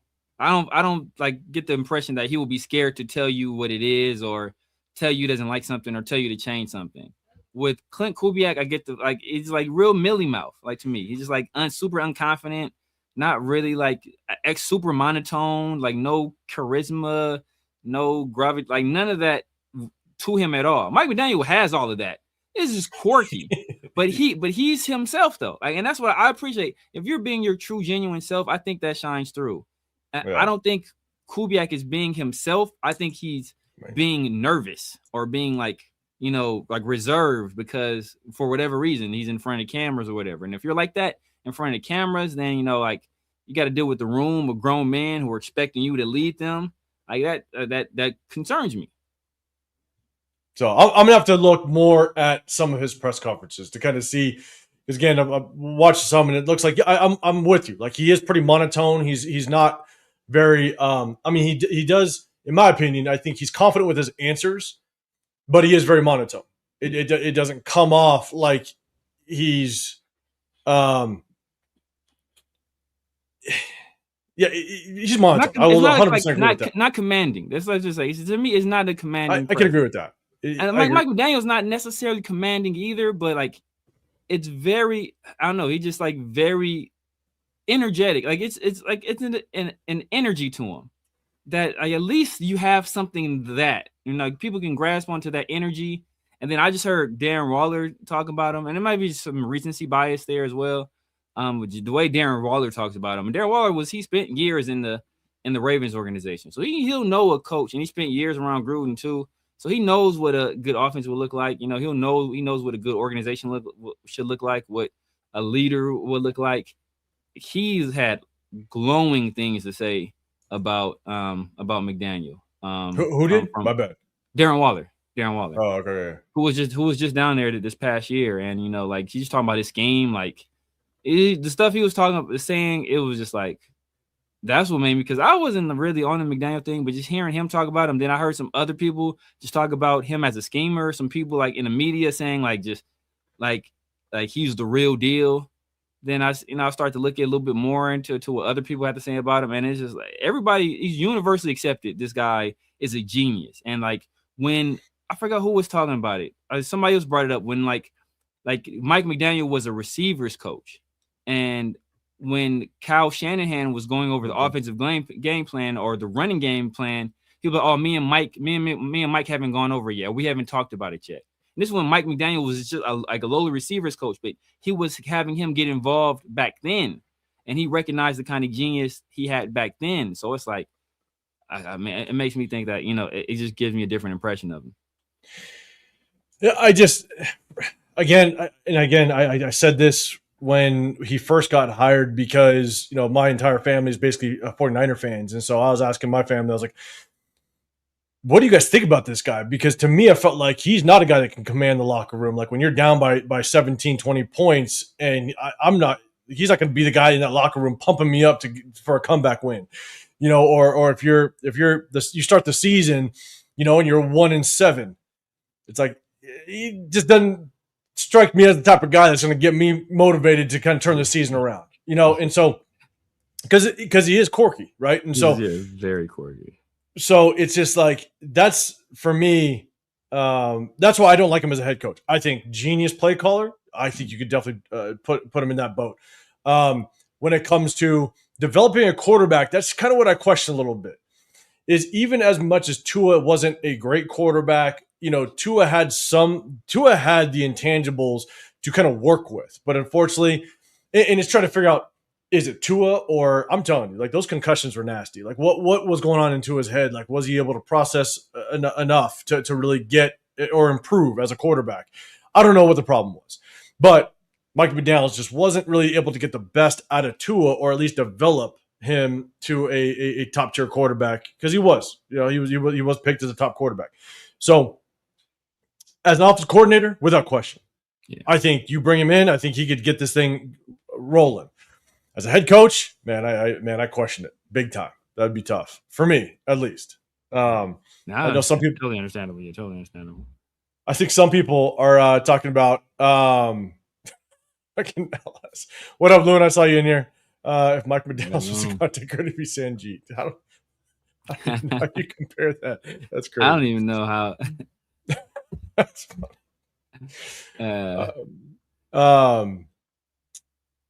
Let's see. Okay. All right. So we kind of got through that a little bit. Alec M. I see you in here. What's going on, brother? Let's see. Oh, Pigs depends on the vibe, the locker room. Mike Daniels and Pavia, that'd be wild. And someone said something about Mike McDaniels in Vegas. You could see him just low key partying in Vegas. It would be wild. But he was just in Miami though, so like it's not like it's not too far off. I'm with you. I'm with you. Wardlow, what's going on, man? Offensive minded if we're going QB. If not, it's whatever. Appreciate you rocking with us. Let's see. We got MC in here. Maybe McDaniels' quirkiness will vibe with Mendoza's quirkiness. Maybe. Yeah, that's true too, though. That's true too. Just DJ saying Tua was a Pro Bowler. Was he a Pro Bowler with Mike McDaniel? He was. Yeah, Tua. Remember they had like the number one offense in the league one year. Was it because Tua was? I mean, because I know that Tua was balling. Tua was balling. Then that's on me. That's on me then. Maybe it was just the head injury. They were running the ball well too, though. But I thought it was the run, but okay. Yeah, Tua was balling. I thought it was more run, which was why that offense was just balling. I didn't know that it was more Tua. But if he made the Pro Bowl, hey, then I stand corrected. That's on me. Let's see. All right, cool. Appreciate everybody rocking. Do me a favor, double tap that screen. Loon, I see you in here, guys. Make sure you guys go over to Lunatic's channel. He goes live like every day of the week. I think Monday through Thursday. Definitely go check him out, man. Appreciate you rocking. So okay, let me kind of go back up to the big screen. We got something we're going to talk about. All right. So actually, let me switch up. I didn't know I had that. Hold up. Bang. I'm switching it up. One thing we want to talk about. We talked about the head coaches. Obviously, some news was dropping a little bit over the last couple of days. One thing that I want to talk about real quick before the head coaching news definitely starts to hit us is some of our free agents. All right, we got a bunch of free agents that are going to hit free agency on our team last year. We're going to kind of go through the list a little bit. I want your guys' feedback as to who you think we should bring back. And I know that there's going to be some comments in the chat. We sucked. Don't bring any of them back. That's not the case. Like, you want to bring some names back that are serviceable, right? They're not going to, blow up the charts stats wise, but if they could be serviceable and you don't go into the draft with as many position needs, then that's what you want to do, right? And now keep in mind, I fully understand that we need to understand who our coach is, our head coach is, to really understand who you want to bring back, who's going to fit their scheme. But let's go through the names. Let's just see who would we want to potentially bring back and see what we're looking at. And so I'm going to share the screen real quick. Double tap that screen, guys. Hit that like button. We appreciate it. If you want to get included in the chat, hit that sub button. We do a sub-only chat, show appreciation to our subscribers. We do have memberships as well. Just a heads up, we're going to break down game film. We're going to start breaking down game film once we hire our head coach, because then we're getting an idea as to who. What happened? The Pro Bowl just for putting on the cleats. God damn it. We're gonna start breaking down game film once we know who the coach is, because then we're gonna get an idea. I'm already cutting up the film Mendoza and stuff like that, and so we'll definitely tap into Mendoza because he's gonna be the hot name without question. But once we kind of get the head coach in place, then we'll really start to focus on players, because then we'll possibly know what the scheme is gonna be. And so, but if you guys want to get included in the chat, hit that sub button. Definitely give us your feedback. So I'm going to go ahead and hopefully, let's do this. I'm going to bring it back up. Bang. Share the screen. Got it. Okay. Hopefully you guys can see it. I did blow it up a little bit, so hopefully the names on there are all right, but I can go from top to bottom. So, guys, let me know what you think. We got quite a bit. I might skip some names because I think, but it's okay to kind of move off of them. We don't really need to prioritize it. But the top name at the list, we got Malcolm Kuntz. We signed him for just over $11 million, obviously coming off of that ACL injury. Typically, it takes a full season of active play for players to potentially kind of get their feet back underneath them. We showcased a little bit those last 3 games. You started to see Malcolm Kuntz wake up a little bit, not like end of 2023, but you started to show flashes of it. Chat, let me know what your thoughts are on Malcolm Kuntz. Do you think we should potentially try to bring him back, given the fact that we don't have much depth and we need somebody opposite of Max Crosby if he's still around? So, chat, let me know. Severe, what's your thoughts on Malcolm Kuntz? Probably leaning no. This is great. I'm probably leaning no, but depending on what the contract looks like, I wouldn't mind it. But it's all depending on the contract. It had to be a very team-friendly deal. Probably like a 1 year with the team option or a team option for a second year type of deal. Which I doubt if he takes. There'll probably be somebody that thinks he can recapture some of what he did 2 years ago, and they might pay him a little bit more, maybe have a little bit more of an opportunity. But right now I'm leaning no, but that could change depending on the contract. Let me see. In order to view this, you need a magnifying glass. I'm going to try to zoom in a little bit. Look, let's try to do this. All right. I want to kind of show the previous contract, but hopefully this helps. Pigs, you're saying Kuntz on a team-friendly deal would be okay, but I think he will get better offers. Agreed. Jason, you're saying basically depends on the money for everyone. I'm with you. Not for everybody. It's as LS said, Stone Forsythe would have to pay us. That is true. That is true. LS, Eric Stokes, Jamal Adams, and Charles Snowden. You could talk me into Carlson depending on the money. Having said that, I wouldn't care if they all walked. Kevin Lurker, I will never make the mistake of hope and recovery versus a proven product again. I think you're talking about Caleb Von Chason. Yeah. House Junkies, Kuntz. No, Kuntz is damaged goods. JD's Kuntz either way, but for less money. Because it'd be a situation where we miss out. Because I think people speculated, it kind of takes a year to get fully back. So we could have overpaid him for that first year of recovery and then let him walk on the year that he'll be right and he'll go somewhere and he balls out. That's what I'm saying. It depends on what everybody else said. Depends on the money for Kuntz. Yeah. So for myself, I think it's always about what the money is, right? I mean, if someone is probably going to take a chance on Kuntz, what that number looks like, I have no clue. But if I can just kind of throw a number out there, if you want to bring Kuntz back, you'd almost have to cut that number in half. You signed $11 million for 1 year. I'd almost say the starting point is kind of cut that number in half, knowing that you could have a serviceable backup.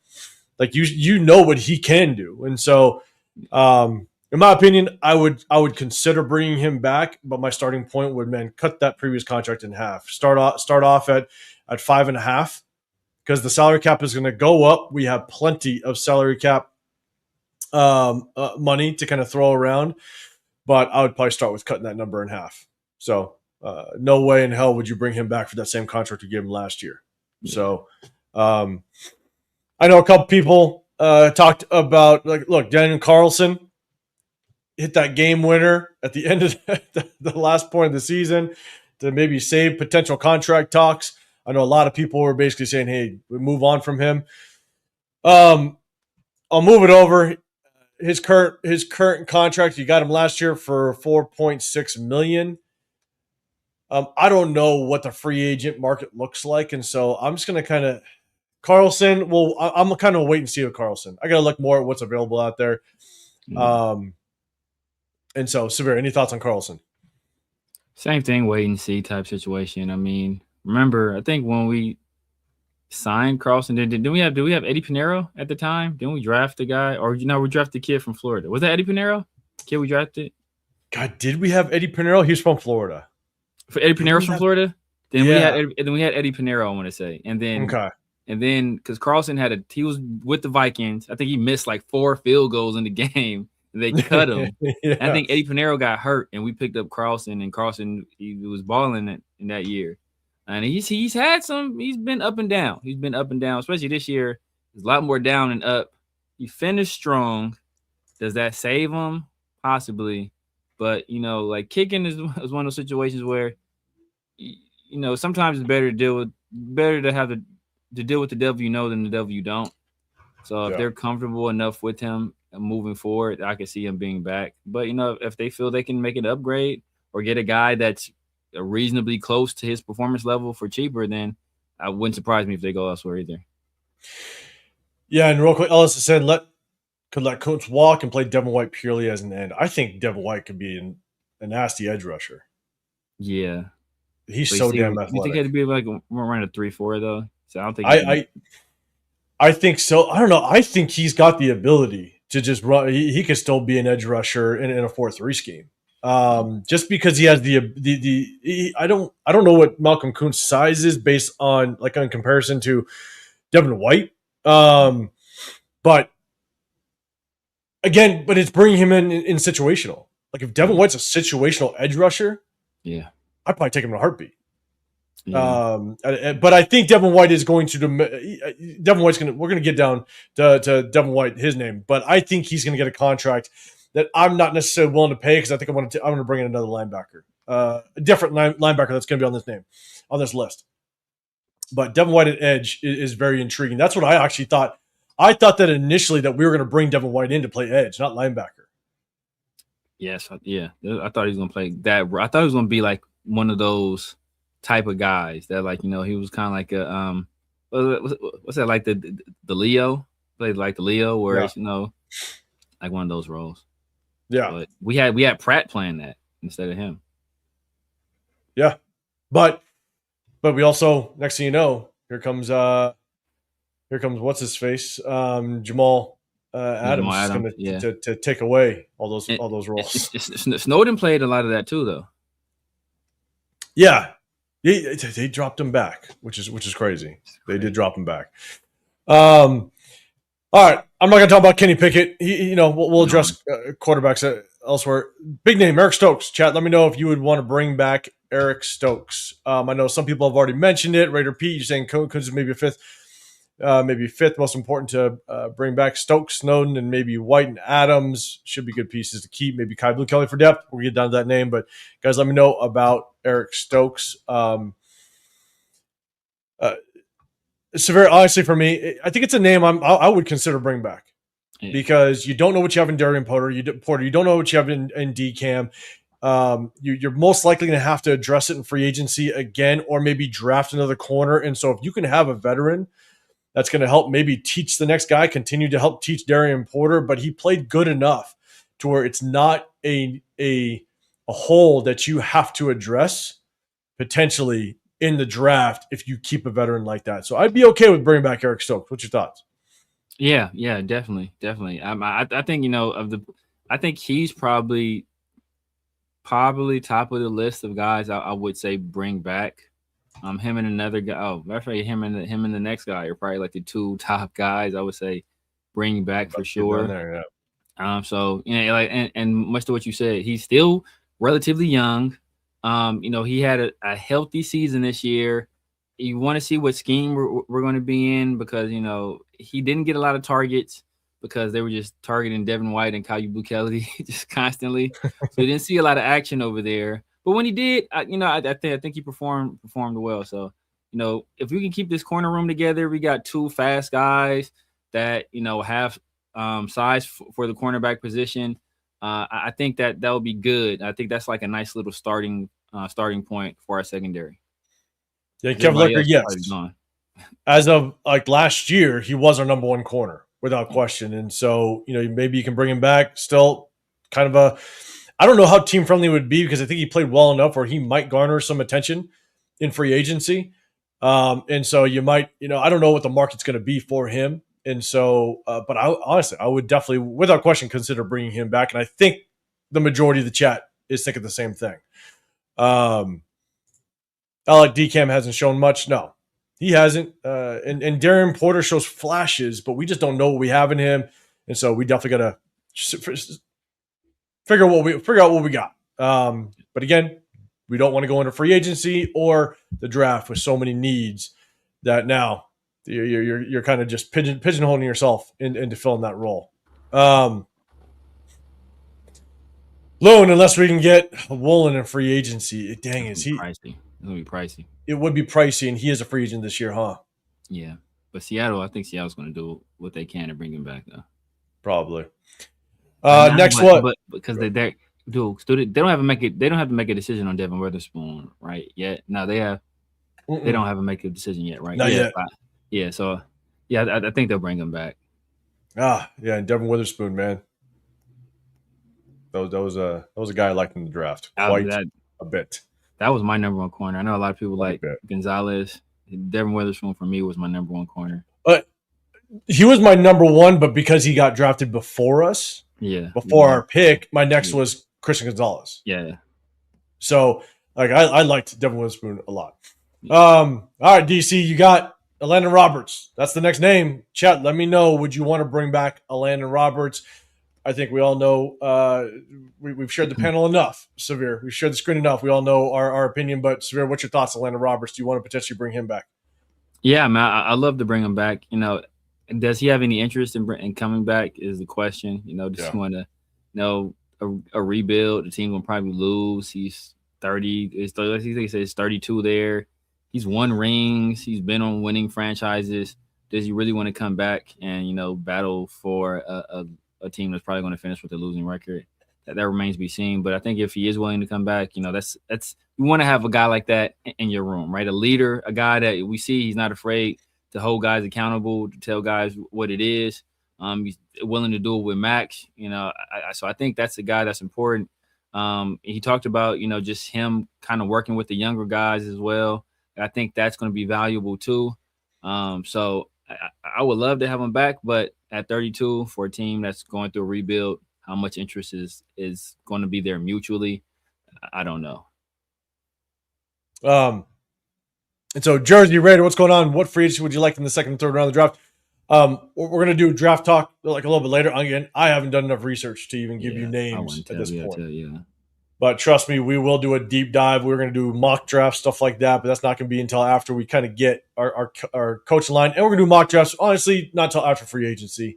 I know it's fun to do mock drafts, but to be real, like you just really don't know kind of what's going to be available. I think people need more time. Yes. That makes sense. House Junkies, you're saying no on Roberts. Cole Kev, you're no on Roberts. Jason, you're saying yes, Roberts, because what's behind him isn't good. Keep in mind, guys, our entire, and what we don't know if Coach John was in the building, our entire linebacker core is basically gutted outside of Tomiami and Lindenberg. Yeah. All right, the two Bergs are basically the only ones that are standing around, and we'll know if Coach is in here in just a second. Tomiami is not a starting linebacker right now in the National Football League. He's just not. I think we got the other kid from the Rams, but he's not a starting player either. I think he was put down onto the practice squad, so I don't even know if he's still even considered part of a 53 or anything.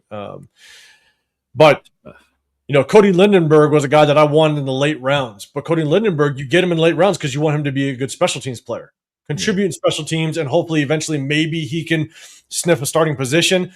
But right now, our linebacker room is gutted. And so you don't want to go into the draft with so many position needs. In Elandon Roberts, I think what he has proven, and I think you kind of look, everybody's kind of back and forth maybe on Elandon Roberts. He's a tone setter. Yeah. He's going to come down. He's going to hit you without question. I mean, he is going to be a guy that is an instant leader. Obviously, you have Max Crosby. He is the leader of the defense, but he's another guy that could be a tone setter. He's another leader. I don't think anybody, even though he's 5'10" or whatever he is, no one's gonna mess with Elandon Roberts. Exactly. You know what I'm saying? And so I think that if you still have Elandon Roberts on this roster and you go draft or get another free agent linebacker, but you go draft a linebacker in second round, third round, someone that could be an instant starter, a guy that you think can play next to Elandon Roberts, you can start building something. But I'm not saying sign Elandon Roberts for another 3 years. I'm thinking a 1-year contract because, he's up there in age without question. He is, he's 32. Oh, let me switch it up. Yeah, he's 32.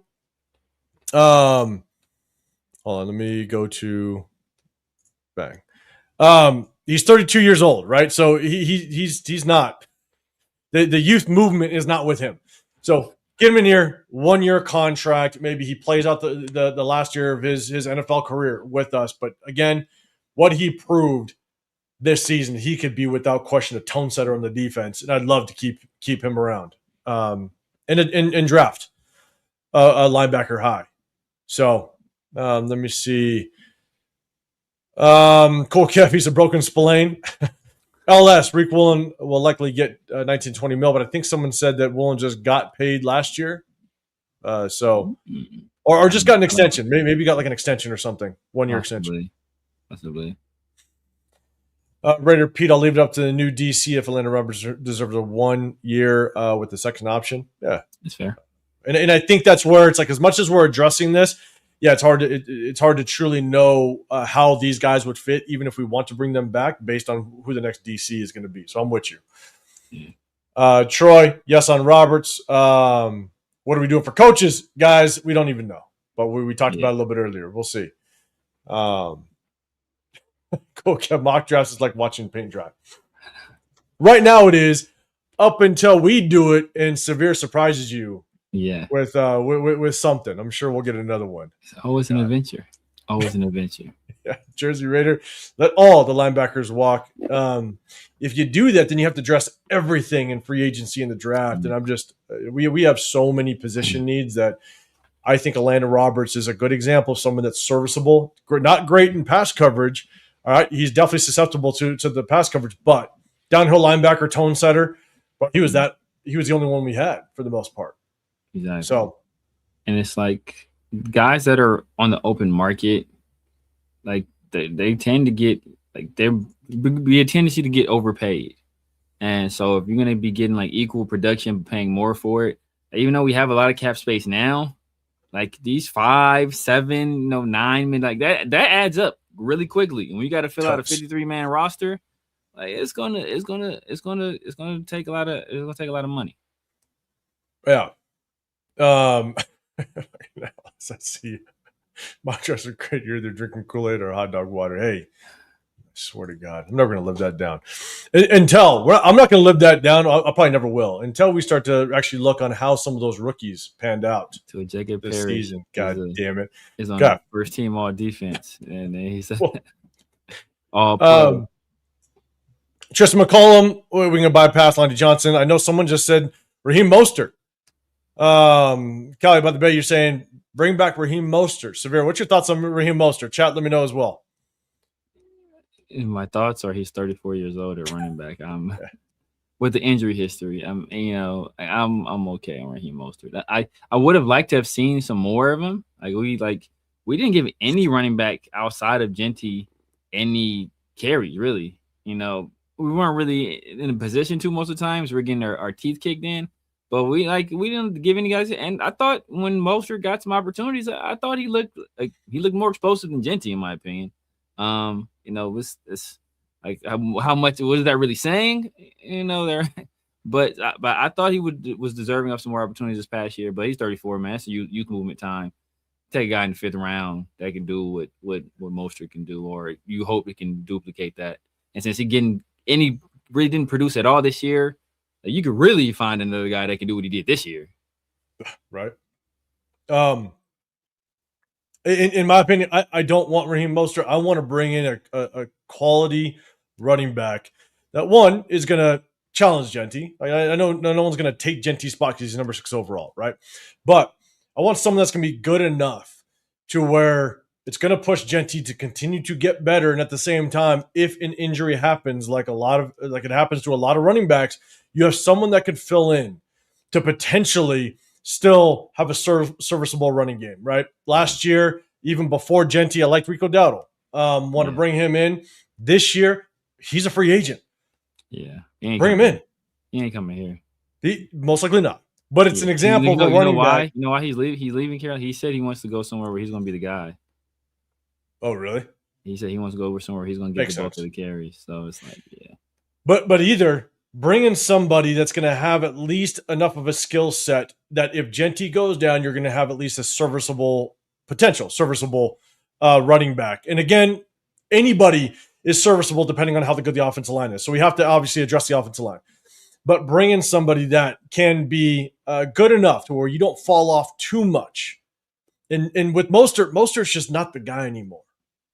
And yeah, he can give you like a spark possibly here and there, but he's not a guy that's gonna be able to come in and spell Genty for 8 to 9 carries a game, or if Genty goes down now, you can still run the ball and hope that you can balance the offense out.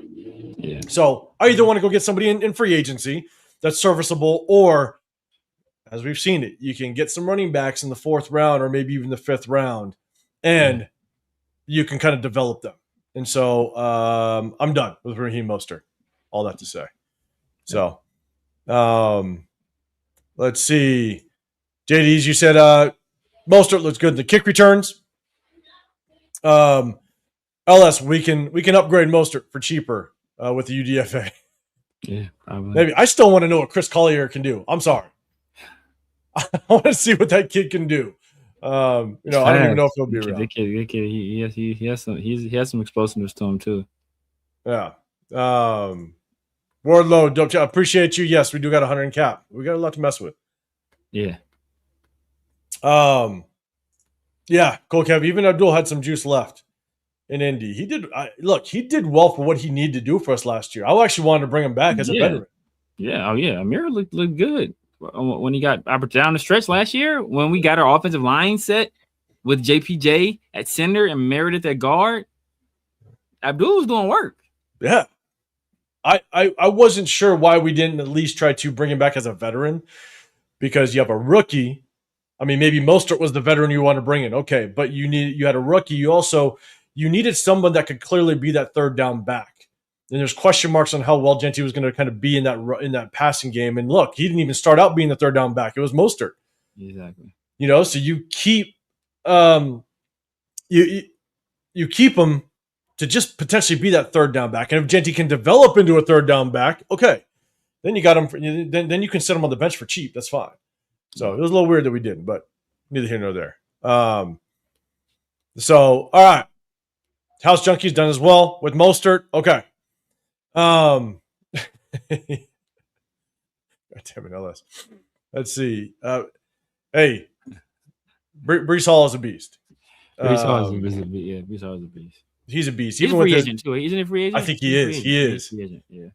We're not doing it because we're paying Genty the second most guaranteed money of any running back in the league behind Saquon. So that's not happening for us. But somebody could find himself a pretty good running back. Yeah. What up, Angelo? What's going on, brother? I see you in here. What's going on, man? Alec, you're saying Collier should get. I thought he was gonna get a chance to play that last game, but didn't. No reason for him not to. I think we got Zamir White some carries in that game. Like, what are we doing, man? Like, what are we doing, bro? He's not part of the future, man. You should have got Chris Collier in there. I wish. So, all right, Raheem Mostert, Ian Thomas. I think neither here nor there whether he stays. Dylan Parham. That depends. I know most people want Dylan Parham gone. Depends. Okay. As a depth piece, as a swing guard that has some center potential as well, you might be able to save yourself a roster spot with a guy like Dylan Parham, who has experience at left guard, at right guard, and at center. You may potentially save a roster spot, because like no matter what we want to say about Dylan Parham, he's better than Will Putnam. He is. He's 100% better than Will Putnam. You feel me? So and we saw Will Putnam in there. So I think as a depth piece for a reasonable deal, I personally wouldn't mind it. But I'm almost certain everybody in the chat is like, Parham has to go, which is understandable. No, I agree. I guess my thing for myself is because we still have so many question marks at the guard position. Like, we're going to get to Jordan Meredith. He's down here. We'll talk about Jordan Meredith a little bit. He is down here. He's got to be down here. Is he not down here? Did I miss him? No, he's right there. We're going to talk about Jordan Meredith. Obviously, we have to know exactly what type of offensive run scheme we're going to have. It's going to be more zone, more power. What we have to figure that out before we address exactly who's going to be on the offensive line. But I think what the issue that I have is we have so many goddamn question marks. Like, what is Caleb Rogers? I think he's going to get playing time, but because John Spytek drafted him. So I think you're still going to find a situation where Caleb Rogers is still going to have that opportunity. But we still don't know who he is. We kind of have a good idea what Dylan Parham is. Dylan Parham, I think, is a serviceable backup. I don't think he's a starter. Could he develop into something with the right coaching? Maybe. Like, our obviously, Brendan Carroll was horrible. But I think I want to get more names into this. Even if you get like a backup from another team that has potential, or you get somebody that maybe it's a veteran to bring in here. I want to go get somebody that can actually be serviceable enough to where it could potentially be a starter if we need him. Whereas I think right now we kind of know who Dylan Parham is, and so I would let him walk. I understand possibly keeping him as a serviceable backup, but I think because we have so many damn question marks. Alex Kappa's still on this goddamn roster, which is wild. And so, but I do think this year we can move on from him. And I don't know how. I think the guaranteed money is gone. Yeah, I think so. But I'm cool with moving on from Dylan Parham because I want to bring somebody else in that roster spot that potentially can battle and be a potential starter. Given the fact that dude, like our guard room is really bad right now. It's bad. It's terrible. So, but it's understandable. People that basically are saying, "Hey, like, no," and we get it. Like, a lot of people are saying he's got to go, and I get it. But the thing is, like, you think about people worried about what, because you look at it, guards are getting a lot of money, man. Guards are getting a lot of money, and there's going to be some team out there that sees just the dumpster fire that the Raiders' offensive line was, the terrible hire that Brendan Carroll was, and they'll see that, Dylan Parham was a 3rd-round pick at guard. Yep. So that's fairly high. So some people are going to see some potential there and say, you know what, we can work with this guy. We can play to his strengths. He played better on the right side. They had him at the left side after moving him from the right side. When he had his they're going to see the game he had against the Texans. Well, he was balling. He was balling against the Texans. Like, he had the game of his life against the Texans. Like, that's the best we ever seen Dylan Parham. And what happened? Genty played, one of his better games. So they're going to see that and say, you know what, we can work with this guy. And I think they're going to pay him, potentially more than we're willing to pay him. I agree. Someone might take a swing on him, and they might end up just giving him more. So, all right, let's keep moving. You got Bob Moyer. I know some people kind of throw that out there, but we're not going to focus on that name. You got Terrell Edmonds. I don't think we're going to need to focus on that name. Here's one name, Jamal Adams. Chat, let me know if you want to consider bringing back Jamal Adams. Obviously, keep in mind he was a Pete Carroll guy. And Jamal Adams can be looked at as a rotational piece that could be a tone setter. He was a hitter. He came downhill playing that linebacker spot. And so, chat, let me know what your thoughts on Jamal Adams. Do you want to consider to bring him back? Again, he played that linebacker position. But, Severe, what's your thoughts on Jamal Adams? It depends. I wouldn't mind it. For at the right price for a depth piece for another veteran there. I think he played well in some spots. Obviously, you love his passion. He played with his hair on fire at all times. He was around the ball a lot whenever he was in there. They took him off the field quite a bit too. So I don't think he got too beat up this year at linebacker. So if we were going to do it, I think we'd have to do something similar. So I wouldn't mind it. As a depth piece, as another veteran guy there, I wouldn't mind that at all. But if he was a scheme fit. And we got JD saying yes if Roberts doesn't come back. I like him. We could use Jamal around. Yes. Jersey Raider, keep him for depth and experience. Cool Kev, Adams can walk. I'm with. It's like, again, man, if we change up schemes and we go more like 3-4, I think you can keep Adams around to kind of have that overhang type of linebacker / safety that you're basically you're looking for the checkdowns. You know what I'm saying? And so, and obviously he could still bring it and he could set the tone. And so I think it has to be a scheme fit without question. But severe to your point, like he didn't play a whole lot. He probably got roughly around maybe a dozen snaps a game, maybe a little bit more. So he's still, his body's still probably fresh. You can get another year to him, but he is getting up there in age a little bit. I don't know exactly how old he is. He's 31. I mean, you know, does he want to come back? You know, and so, but yeah, it's got to be a scheme fit, got to be a team friendly deal. And if we were to bring him back and the defensive coordinator that we have thinks he could use him, I'd be stoked for it. And it's in situational, stances. So Kevin Lurker depends on the coach. Go get better off with Sam Adams.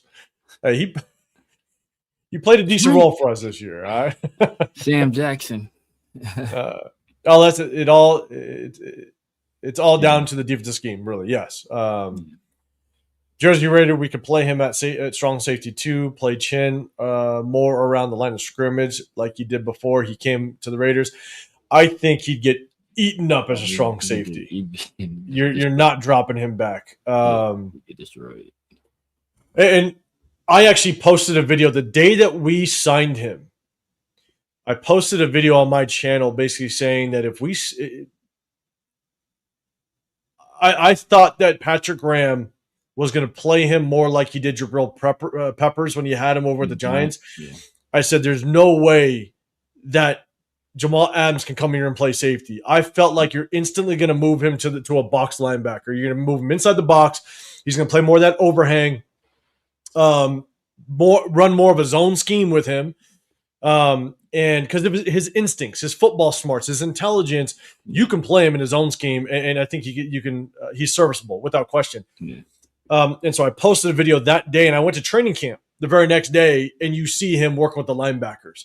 Yeah. And so it was a good indication that they brought him in solely to play linebacker, and it made all the sense in the world. And so I don't think if you bring him in and potentially play safety, he'll get eaten alive. He's just not fast and quick enough to hang, you know, in that position, in my opinion. Severe, your thoughts on that? Yeah, agreed. And I think, you know, especially the old school football fans, they have an affinity for those like Donovan Darius, Bob Sanders type of safeties, where it's like, you know, like Bob Sanders, he was a bad man. He was a bad man. He's a bad man. And Donovan Darius is a bad man too. But they think, you know, like I don't know if those guys, you know, are necessarily, they're not really safeties in the league anymore because they'll get exploited consistently. So but we like, you know, but football fans, we love those guys that come up and gonna smack somebody, you know, like the physicality part, like we still have that affinity for that. But there's not a lot of guys like that are just like in those specific roles, especially not in the secondary anymore. Like those guys are playing down their lines. They're basically like dime backers at this point, you know, dime. They're going like that's what they're doing now with those guys. I'm with you. We're gonna get to the next dance. Appreciate everybody. Over 200 people in the building. We appreciate y'all. Do us a favor, double tap that screen, hit the like button, hit the sub button if you want to get included in the chat. We appreciate all the subs, the members, everybody. We appreciate you guys. You got members, the Severe Raider on this side. I'm 805 Raider Real Talk Raider Nation. Typically, we have our guy Chris Protect Show Podcast. Make sure you guys go over there and hit him up after we're done here. Some people still talking. Angelo, we got to keep our special teams together. Sign Carlson to a team-friendly long-term contract. Same with Bob and Moyer. DC, done with Carlson. So we're all kind of going back and forth. I don't know about Bobenmeyer. I know because ever since I found out he has that tail on the snap, and then we getting kicks blocked. You know, did he clean it up towards the end of the year? Yeah, but how many kicks did we get blocked this year? And it didn't stop either. The tail was still there. Exactly. We showcased it. We broke down game film the very next game, and it was still there. So, but keeping the Carlson, you know, and obviously But, our kicking game has been in the past. Obviously Carlson has had struggled a little bit, but we've been one of the top kicking teams. Yeah. We can hang our hat on something over the last 20 years. We've had damn good kickers. That's about it. Yeah. We had our punters. We've had a line of punters. From Leckler, even King, he was nice. Weird, but King was nice. He had a but in. We lucked into AJ Cole, the best player in our team currently. Like, we've had some punters. Yeah. All right, Stone Forsyth. Okay, I know someone said keep him. We're getting rid of him. Okay, Stone Forsyth says get the hell out of here. I'm sorry. Okay, he's gone. John Radigan, he's going to be gone. Real quick, we kind of talked about this, but Devin White, leading tackler on the defense this year. Yeah. Chat, let me know what your thoughts on Devin White. Again, this entire linebacker room is going to be depleted. Let me know what your thoughts are on Devin White. Severe, I'll throw it to you first. I wouldn't hate Devin White coming back in the right role. Obviously you want to keep him out of coverage as much as possible because he was getting destroyed in coverage. So, and for the right role, for the right price, I wouldn't mind Devin White coming back. And he's still relatively young too. You still see some. He's got some juice. 28. Yeah, he still got some juice there too. You see the athleticism. You see, like, we didn't get hurt quite as much on QB runs because we have a guy out there that he'll chase you down. I think it was the first game of the season, like Drake May. Like, it was a say similar situation where normally, we see Max jump inside, quarterback breaks contain, and they're running for 10, 15 yards. We saw that day Devin White hawked him. I think he got maybe like a 3-4 yard gain. And in the past, like I said, it's been 3 times that. So I think there's a role for him, but a lot depends on the defense. What else we do in free agency, what kind of contract he demands. Like, there's a lot of factors that are determine whether or not he will be back, but I wouldn't hate it. For myself, I think because I want Atlanta Roberts to stay, if I could pick 2, it'd be Atlanta Roberts over Devin White. But I think what's really difficult is as much as Devin White was just a ball hawk, right? I know a lot of his tackles came from because they picked him apart in the passing game. Though, I understand that, but he's still a quick sideline to sideline linebacker. I think what's really difficult is if we did bring him back, I'm not sure how excited I would be in a sense that I know, like, holy crap, they're going to pick us apart in the passing game again. They're going to pick on him. They're going to look his way 75% of the time, and he is such a liability. I mean, if he wasn't as bad in pass coverage, I would think, yeah, like, I'd be excited if we brought him back. But it's like he's been so exposed in the passing game that you could look and we break it down every game film. Every single offense goes his way. Every game, 75% of the passes just go his way. And it's just like, Jesus Christ, you could be so good. On the back end, you could stop the run, and then they just go after Devin White. It's just like, Jesus Christ. So I think even if we brought him back, I think the only reason why I wouldn't be excited because I'd be like, damn, like that's the hole in the defense that is just going to be exposed. And so I'd much rather see us go after like a young linebacker because our linebacker room is so just depleted. We don't have really anything to hang our hat on if we let all these linebackers go. Again, it's Eichenberg and Lindenberg. It's like, Jesus Christ. Like, that's probably one of the we probably had the worst receiver room in the National Football League once Jacoby Myers left. Yeah. We probably have the worst linebacker room right now. Yeah. If these guys go. And so yeah. Like, we've had, like, a lot of our rooms are just the worst. We probably had the worst running back room, despite what you might feel about Genty. Like, behind Genty, what do we have? Our receivers were terrible. Our guard room was god awful. Our safeties are our safeties. Don't even be starting our safety. Like, we're the worst. And just like, you go down the list. Linebackers, we're picking number 1 for a reason. Linebackers all old, and it's like, damn, we got converted safeties. Like, it was pitiful. It's bad. So again, like, I think that's the only reason why I would not be as much as, again, he's sideline to sideline, and remember he's scared to kind of put his helmet into contact, which was wow. That's why he missed so many damn tackles. Crazy. He has to wear a guarding cap. That has to be a stipulation of every contract, bro. You have to wear a Guardian cap. You have to wear a Guardian cap. He has to.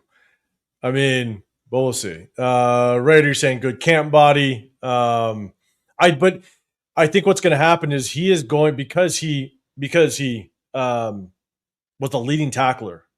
And I don't know if he was the leading tackler. I think he was like the second leading tackler in the National Football League. Yeah. Like something like that. Like someone's going to pick him up. Someone's going to go after him, and I think they're going to pay him more than what I'd like for us to pay him. Yeah. He's a future high first round draft pick too, so it's like he has that on him. Yeah, so Raider, why are you saying Spytek already committed to Devin White? Mm-hmm. I don't know if you said that. I don't know if I missed something. It's probably GM talk. You know, GMs will say stuff. It's like it can be a double meaning. Because I don't think I would hope that he wouldn't put himself in that kind of corner, before deals are even being made. Yeah. Wardlow, what are we doing, JPJ? Well, it's come to find. We'll see. We'll see what this offensive-minded head coach or offensive coordinator, if we go defensive-minded, we'll see what they want to do with JPJ. That kind of remains to be seen. Rosetown, you're saying get your linebackers in the draft. It's deep. There's a lot of linebackers. Yeah, a lot of people like Orval Reese, Jacob Rodriguez, Texas Tech. Yeah. Texas Tech, like that kid's legit. There's a lot of linebackers, and that's why I think if you keep one, I think that's good, but you definitely have to address it, whether it be free agency, the draft. That's got to be definitely a position group we address and prioritize. All right, Devin White, I think we're fine. Zamir White, he's gone. Alec Bachman, we're good. I'm good. Jordan Meredith. I know a lot of people. Obviously, the performance of Jordan Meredith was a big struggle this year. Yeah. But the entire offensive line, and you can make an argument that was it the offensive line as a whole regressing, or was it coaching? Because the reports coming out, Brendan Carroll, we now know that Brendan Carroll was not qualified for that goddamn position. The one thing that I do want to stress to people is that when you take somebody and you move them positions, it's extremely, and they've never played it before, it is extremely hard to be able to understand and execute that position properly. So Jordan Meredith ended the 2024 season as one of the better guards in the National Football League. Then you move him to center, and your footwork, your hand placement, your responsibility, everything changes. And if you talk to anybody that's played the offensive line position at a high level going into even the NFL, they will tell you changing positions takes more than a season to understand. Yeah. And Jordan Meredith never played it before. So if you put him back at guard, then the question is what type of player are you going to get? Are you going to get the 2024 Jordan Meredith that was good? Yeah. Or are you going to just get a player that regressed for some reason, right? The moves, yeah. So because I was a big Jordan Meredith fan, you guys know from last year, I'm not naming the guy that played for him last year in the beginning of the season. I'm never going to say that guy's name again. But I wanted Jordan Meredith to be the starter the beginning of last season, based on what he showed in preseason. But in order to bring Jordan Meredith back, I got to know the run scheme, because Jordan Meredith, he works better in the zone run scheme. He's not very big, right? I think in the power run scheme, he's serviceable because his technique is extremely good as a guard. But I think we got to figure out what type of run scheme we are going to lean on. I think Genty can perform better in a power run scheme, which then I think it might hurt Jordan Meredith a little bit. Yeah. And so now if you bring in Jordan Meredith for depth, I think that's one hell of a depth piece. But you have to put him back at guard. So I'm going to look at the chat, but Severe, let me know what's your thoughts on Meredith. I'm right there with you, man. I wouldn't mind bringing him back, depending on what kind of system we're running. So I think he's another, you want people that have versatility. Obviously, the center experiment didn't really go that well, but he has experience there. And now I think it's a new year, being able to take what he learned from this past season and off season, carry it forward. I think he's another guy that provides you some depth there. Obviously, he can provide you depth at guard, probably compete for a starting spot, depending on what we do in free agency and the draft. So I think when you have guys like I said, guys like Cam and Parham, they make the entire interior of the offensive line flexible.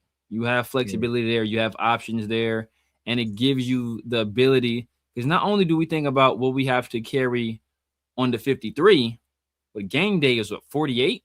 So you have to worry about what you're carrying with the 48.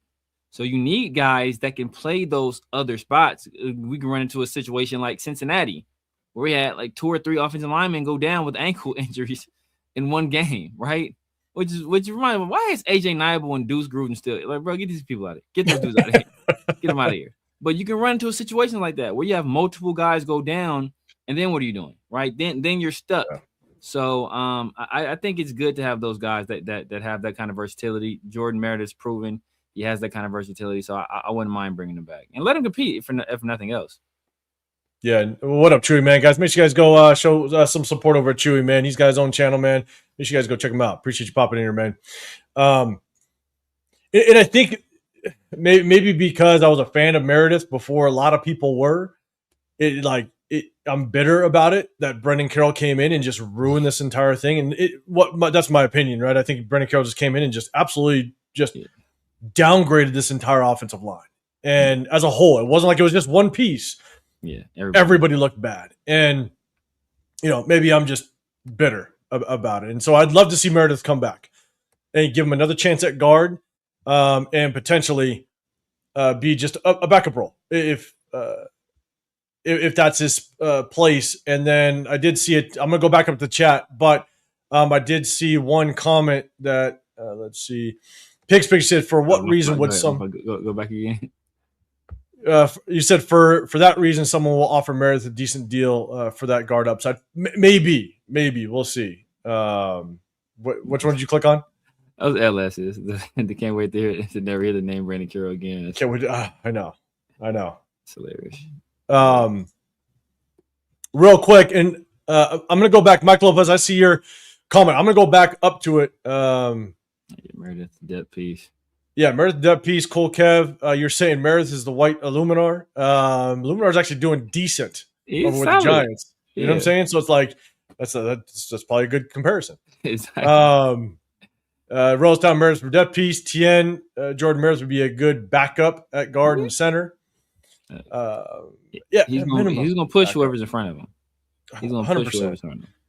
Because I'll tell you, when we broke down game film all last year, I mean, he is he's one of the more technically sound guards I think I've seen, and that's why he came on my radar basically the preseason, not this year but last year, and I think it was the Cowboys game, and so we'll see.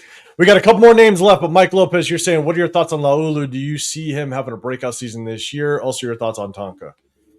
Severe, what's your thoughts on Laulu? Chat, let us know what your thoughts on Laulu is as well, because we got another name that we could talk about here on this list in just a second. What's your thoughts on Laulu? Yes, another name. I like Laulu. Laulu. I like what I saw from. I think this guy was a 7th round pick last year, so like I think he's making some steady progress.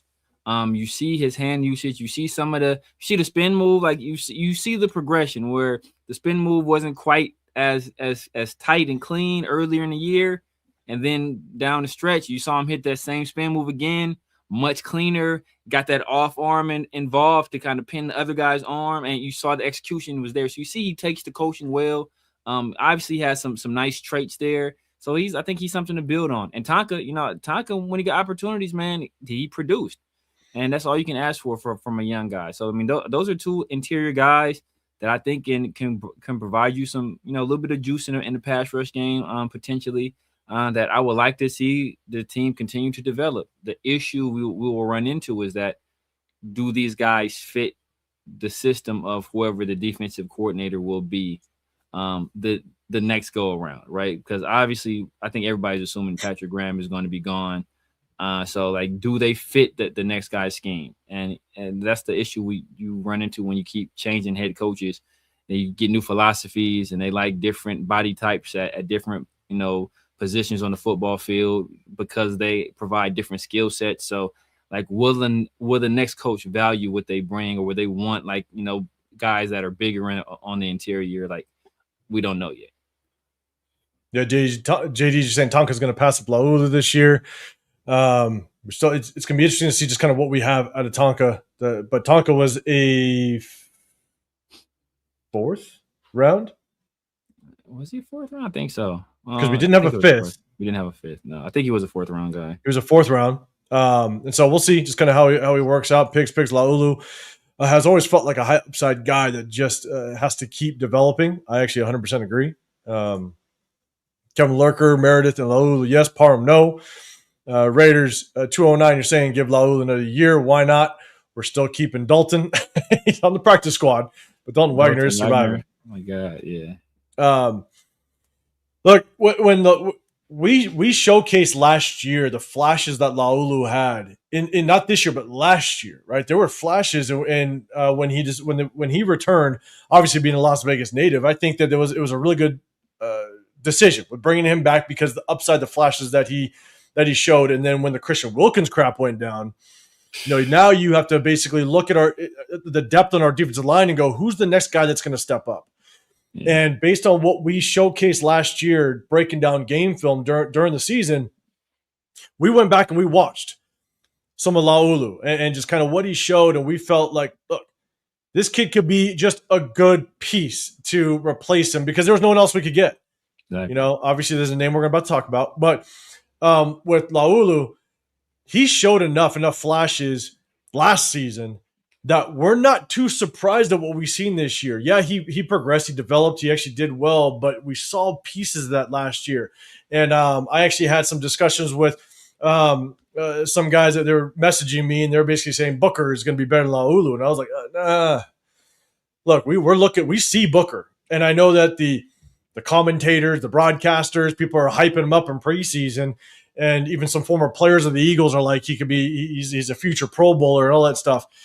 And you're sitting there going, no, I think Laulu is going to be the one that's going to basically overtake, his spot. And they basically went 50-50 when it went to playing time, but Laulu, without question, showed the flashes well over Thomas Booker. And so I think Laulu, you basically, I think he's got another year on his contract. He's got one more year.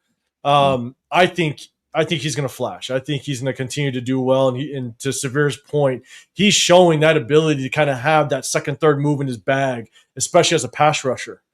That you get that kid one more year, man. I think he's going to be able to show some things. If not like solidified starter, I think without question he's a damn good rotational piece to have in the building. Yeah. So with that being said, we got Kai Blue Kelly. Real quick, Severe thoughts on Kai Blue Kelly, whether or not you want to bring him back. Chat, let me know. No, not really. Not really. I mean, you think about it, he is young. I think he's a good athlete. I think he's physical in the run game, but just in coverage, it's just an adventure. I think he's a guy that adventure is a good way to put it. I think he'll be a guy that provides special team. Like if he's gonna make the team, he'd be strictly special teams.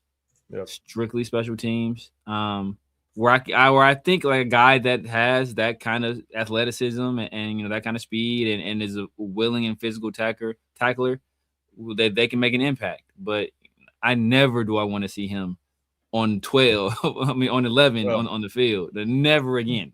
So that's the issue you run into. So like I wouldn't mind it as a special teams player, basically this core special teams guy. But if we're going to be part of like the cornerback rotation, you got to say the hell no to that. Yeah, we got DCAM, we got Darian Porter. If we like Eric Stokes, you bring him back. Then basically, guess what? You address it in free agency, or better yet, address it in the draft again, right? When you start to see that third round, maybe there's a guy that you like that you can start to develop. Because then if you have Eric Stokes, if you bring Eric Stokes back, you have Darian Porter, our third round pick. You need to start to develop him. See what you got in him. And so I think Kai Blue is just he's on that list of all right. You go get yourself another team. That was a Pete Carroll guy that there's in my opinion, there's not much development to see there. I think we need to start developing other players and potentially get somebody else in. Again, maybe start looking in around the third round for a corner. So I think the overall consensus is that Kai Blue's got to go. Cool, Kev. I see you're saying Kai Blue is Jack Jones 2.0. I think Jack Jones better.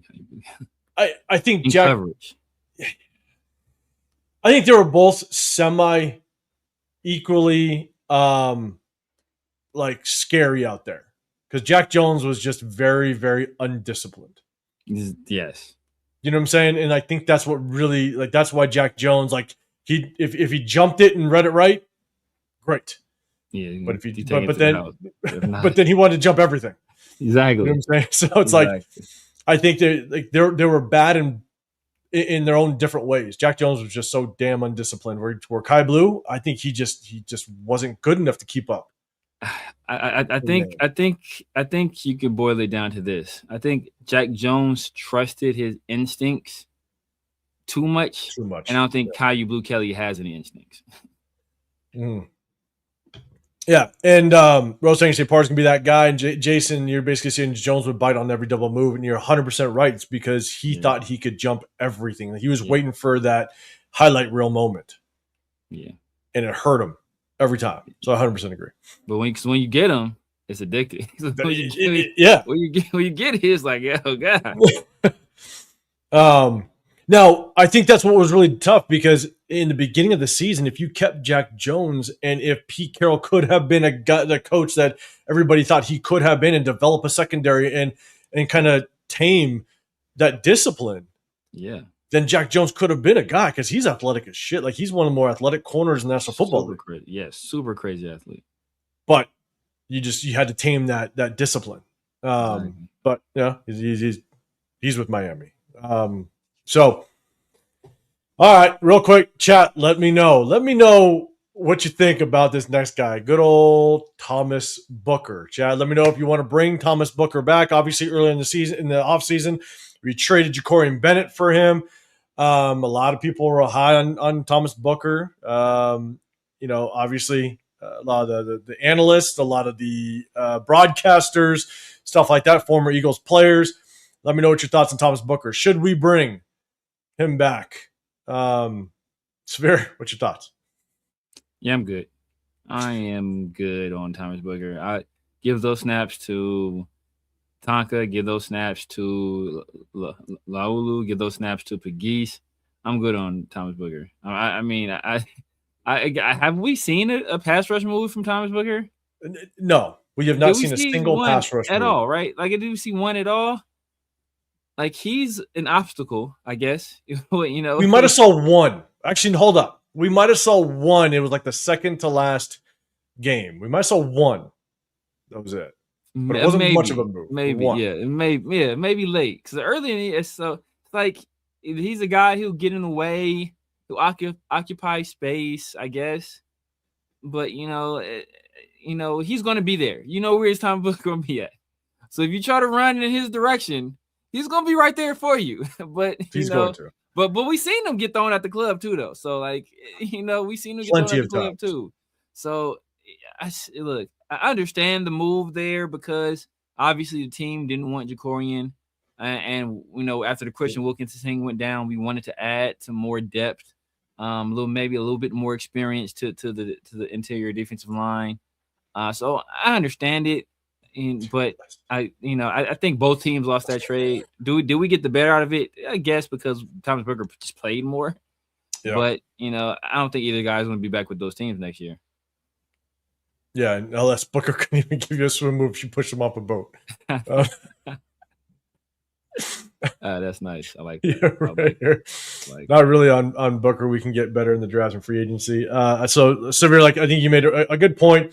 We already have Laulu, and Laulu proved this year that he is going to compete for a starting position. Whether or not he is a starter will remain to be seen, but I think you need to give him the opportunity to compete, and I think that he will do just that.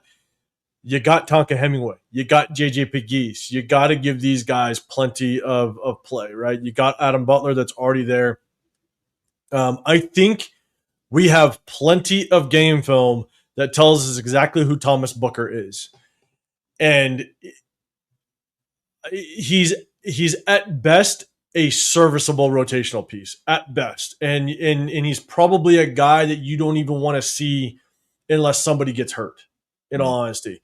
We've seen him on the goal line where he gets removed. He gets removed out the hole. He's absolutely horrible against zone run schemes. He's too slow. He gets basically hooked right out the box. He allows offensive line to get position on him, and he's got zero pass rush. He's ineffective when it comes to the pass rush, and so he's a guy that you only want to see if somebody gets hurt, given the fact that Adam Butler, Laulu, JJ Pegues, and Tonka Hemingway. You got to see what these guys have. And I think between JJ Pegues and Tonka Hemingway, especially Tonka, I think Tonka showed enough this season where you need to start rotating him in. You got to see it. Yes. JJ Pegues, 6th rounder. He's still got some work. We'll see what he has. Give him enough playing time in practice as well as preseason games and just kind of see what he has. But I do think we need to potentially look at another D tackle in the draft.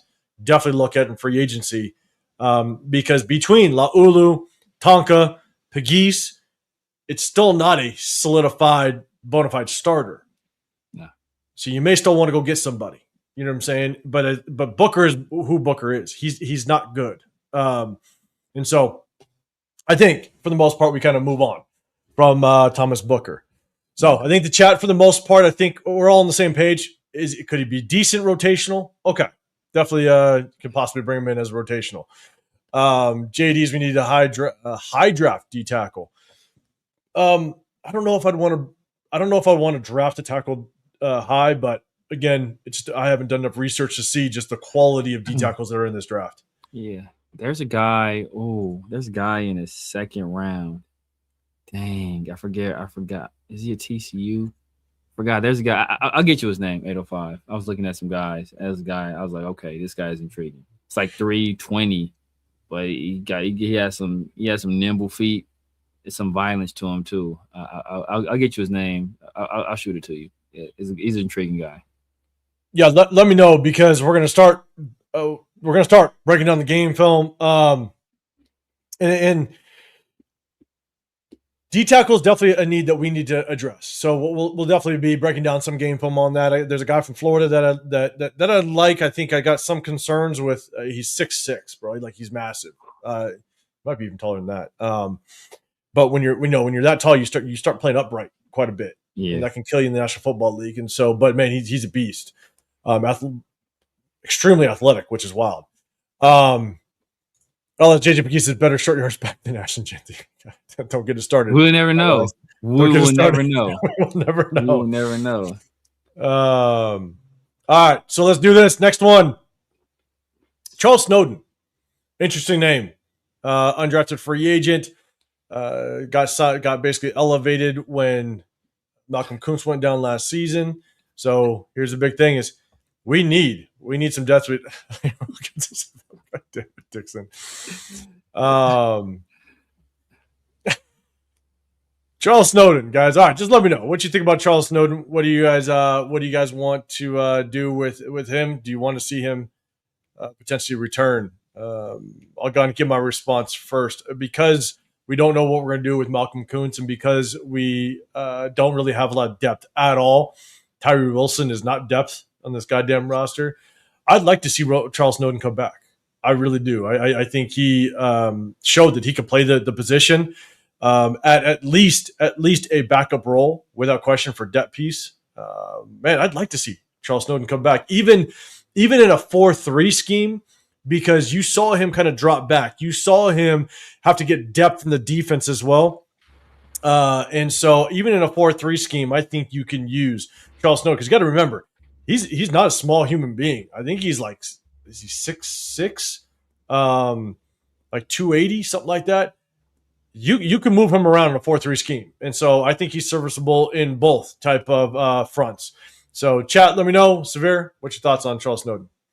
Yeah, he's right at the top of the list for me, guys. I would like to bring back. He's still relatively young too, pretty athletic.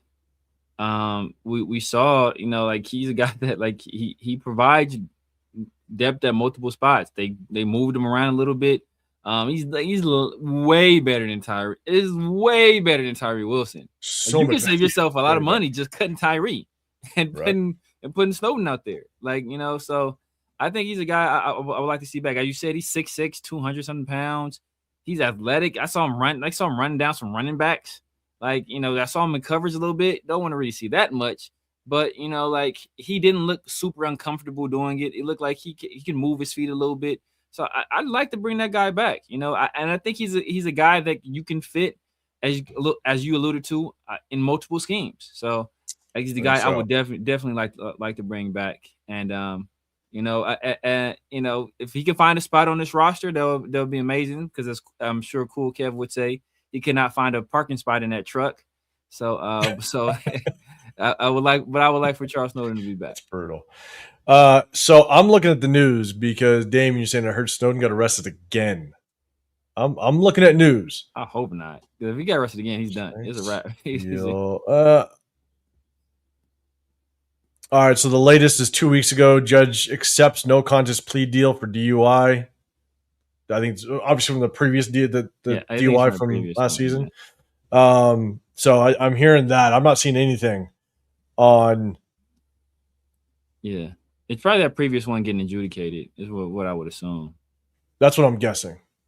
So, but look, I think without question, if we were to bring him back, the lack of depth that we currently have, Tyree Wilson just not being the guy at all, opposite of Max Crosby, I think I'd love to see him back. It looks like everybody's kind of saying definitely rotational piece. Be good to kind of see him back in the building. And so Damien said, hopefully he didn't. I just heard. Okay. I looked up the news. Doesn't look like that's necessarily the case, but we'll see. Yeah, I haven't seen anything. So yeah, hopefully. LS Snowden was my pick at the start of the year for most improved. He's probably got my number one in terms of bringing back. He definitely balled out this season for an undrafted free agent. You know what I'm saying? That's massive to get that type of production out of him. What up, King Alexander? I see you. What's going on, man? TJ, who's in Mizzou? What's going on, man? Appreciate you rocking with us. And then Hits Boy, Will Putnam. We're not going to even talk about him. God damn it. Will Putnam, get the hell out of here. I was so pissed off. Like, I don't know if you remember, Sabir, like when I found out that Will Putnam made the 53-man roster. Oh my goodness.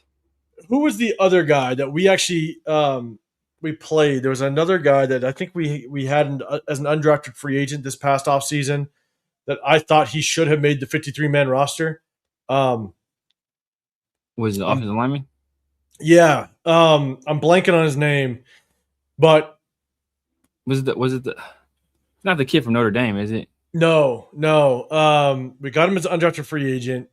He's on the depth chart. He got some playing time, and I'm sitting there going, look, like the kid looks like he like there's a couple of reps. So I'm sitting there going, this kid's feisty. Like he's going to want to get after you. And then you see Will Putnam, he's getting his ass handed to him. And I'm like, okay, Will Putnam should not make this 53.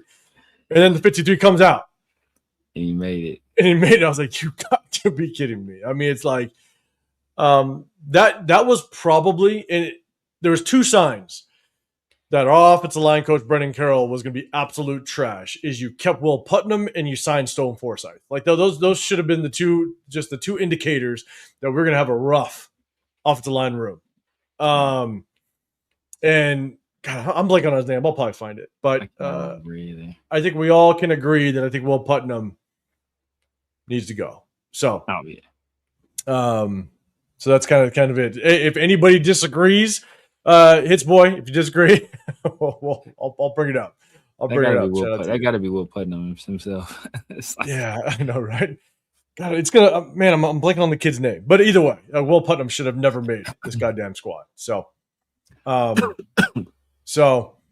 right, let's kind of go up to. We're gonna bring up the big screen. We just kind of went through the free agents again. Just keep some of those free agents in mind because you don't want to go into the draft with so many position needs. So if there's anybody serviceable, like I think a lot of us talked about, a lot of us kind of somewhat agreed Eric Stokes could be a name that we may want to bring back. A lot of people were kind of back and forth on Leonard Roberts, I think. But I think for the most part, if there are players that are serviceable that we can just sign for one more year, maybe we consider bringing them back. So we'll see how it works out. Appreciate everybody rocking. Do me a favor, again, 200 over 200 in the building. Make sure you double tap that screen. You got the Severe Raider. I'm 805 Raider, Real Talk Raider Nation. After this, go hit up our guy, Chris Protect Show Podcast. He's usually with us. We hit you guys on Sundays and on Wednesdays. And during the season, we're going to break down some game film. But before we get out of here, we can't do it but without talking a little bit of national championship talk. So, Severe, man, chat, let me know what your thoughts are. Do you think Illinois or Indiana is just going to walk away with this? Do you think Miami has a chance? What are your thoughts? Do you want Fernando Mendoza as that number 1 overall draft pick? Let me know in the chat. Severe, what's your thoughts of this game? Again, kind of going back to, do you think Miami has a chance? What are you kind of looking for? And do you have any expectations as it relates to Fernando Mendoza? Before that, Gerard Hufford. That was the guy. Gerard Hufford got some snaps in preseason. I'm sitting there going, hey, like it wasn't amazing, but it was a million times better than Will Putnam. And to find that Will Putnam made the squad, I was fucking pissed. But Gerard Hufford was the guy that I thought could have had a chance to make the squad. So, Severe, thoughts, man, on this game tomorrow? Yeah, man. I just think Indiana's too good top to bottom. I think this will be a tougher game for them than they've had in the past. I think, Miami, we talk about Indiana being like an experienced team. Miami's also an experienced team. They also got Mario Cristobal, who's a guy that's been around the block. Carson Beck, obviously, has already won a national championship or been on a national championship team. And Malachi, I think Malachi Tony, that kid is crazy talented. Is he? So I got to watch more of him because people have been talking about him. He's a freshman too. He's he's kind of like remember how Ryan Williams burst onto the scene as a freshman and was just electric. Malachi Tony's a lot like that, where it's just like, and he's a big play waiting to happen. But like Indiana has they've one of their better corners is Pons. They got another corner that's probably going to be in the NFL, and Moore, I forget his first name. So Indiana got guys. And then they got along the defensive line as well. They got a very strong defensive line. But Miami has a big, offensive line. Obviously, everybody knows about Maui Noah, but they got some other guys on that front as well. So I think it's going to be a good game, man. I think it's going to be a good game. I think Indiana's just too good. So I think they pull it out. I'm probably saying like 27-21 Indiana. Okay. So a lot closer than the spread. I think the spread right now is like 8.5. For Indiana. I think Kevin Lurk's got Indiana by 10. Just when you're saying it'll be a game, Indiana got this, though. LS, I'm looking forward to seeing Ruben Bain Jr. against the Indiana O-line. I am too, because I've said this before. Like, the more and more I watch Ruben Bain, I'm not sold on him translating well to the NFL as it relates to a pure edge rusher. I think he's going to get stalemated by some athletic offensive tackles. His first 3 steps, and he does have a good second move. Like his first 3 steps are very impressive. His quickness into his second move is extremely good. But part of me just watching his game film, he's heavy footed. Like when I looked at him being 280 pounds, he looks all of 280 pounds. Like when he moves, straight line speed, he's like that fluid fast. Like if he's straight line speed, like he gets there quickly. Don't get me wrong. But all it takes is for a quarterback to go off their mark. If the quarterback shifts in the pocket, he ends up rounding things because he just doesn't have that. He's so heavy footed, he can't plant and change direction that quickly. You see him get to the quarterback, or at least a couple yards from the quarterback, and he ends up rounding things because I just don't think he's that athletic at top speed, which I think is going to hurt him in the NFL. But I also don't think he's going to be able to handle a lot of the athletic offensive tackles in the National Football League. So I think that's where I'm struggling with him. The other kid, Akeem Messidor. Oh, for me, yeah. The other edge rusher. I actually like him more than Bain. I got to do more research, but I actually like him. Yeah. He looks extremely athletic. And then when I went and looked, he's 280 as well, but looks more athletic than Bain. I was like, damn, this kid might be dangerous. He was balling too. He was balling. Was it against Ohio State? No, it was the last game. It was the last game, I think. Yeah, he was. I was like, this kid's a monster. Like, the more I watch Ruben Bain's game film, he pops out more to me. Like, he keeps catching my eye. Like, so again, to me, like, I just think that he's going to translate better because he's more athletic, even at the top of his pass rush. Because he can change. He looks like he changes directions just so much easier and more fluid than Bain does. And even trying to chase guys down, when Bain runs, he looks heavy footed. And so, I'm actually excited to see that kid, Akeem Messidor, just to see how he does in the national championship. A lot of people are saying Miami's defense is for real. Yeah. I know a lot of people are saying that maybe Ohio State. How does Ohio State's defense match up to Miami's defense? Because I know a lot of people are saying Ohio State's defense is legit. Ohio State's defense is legit, but Miami's defense, I think they're a little bit. They're bigger. I think they're more physical.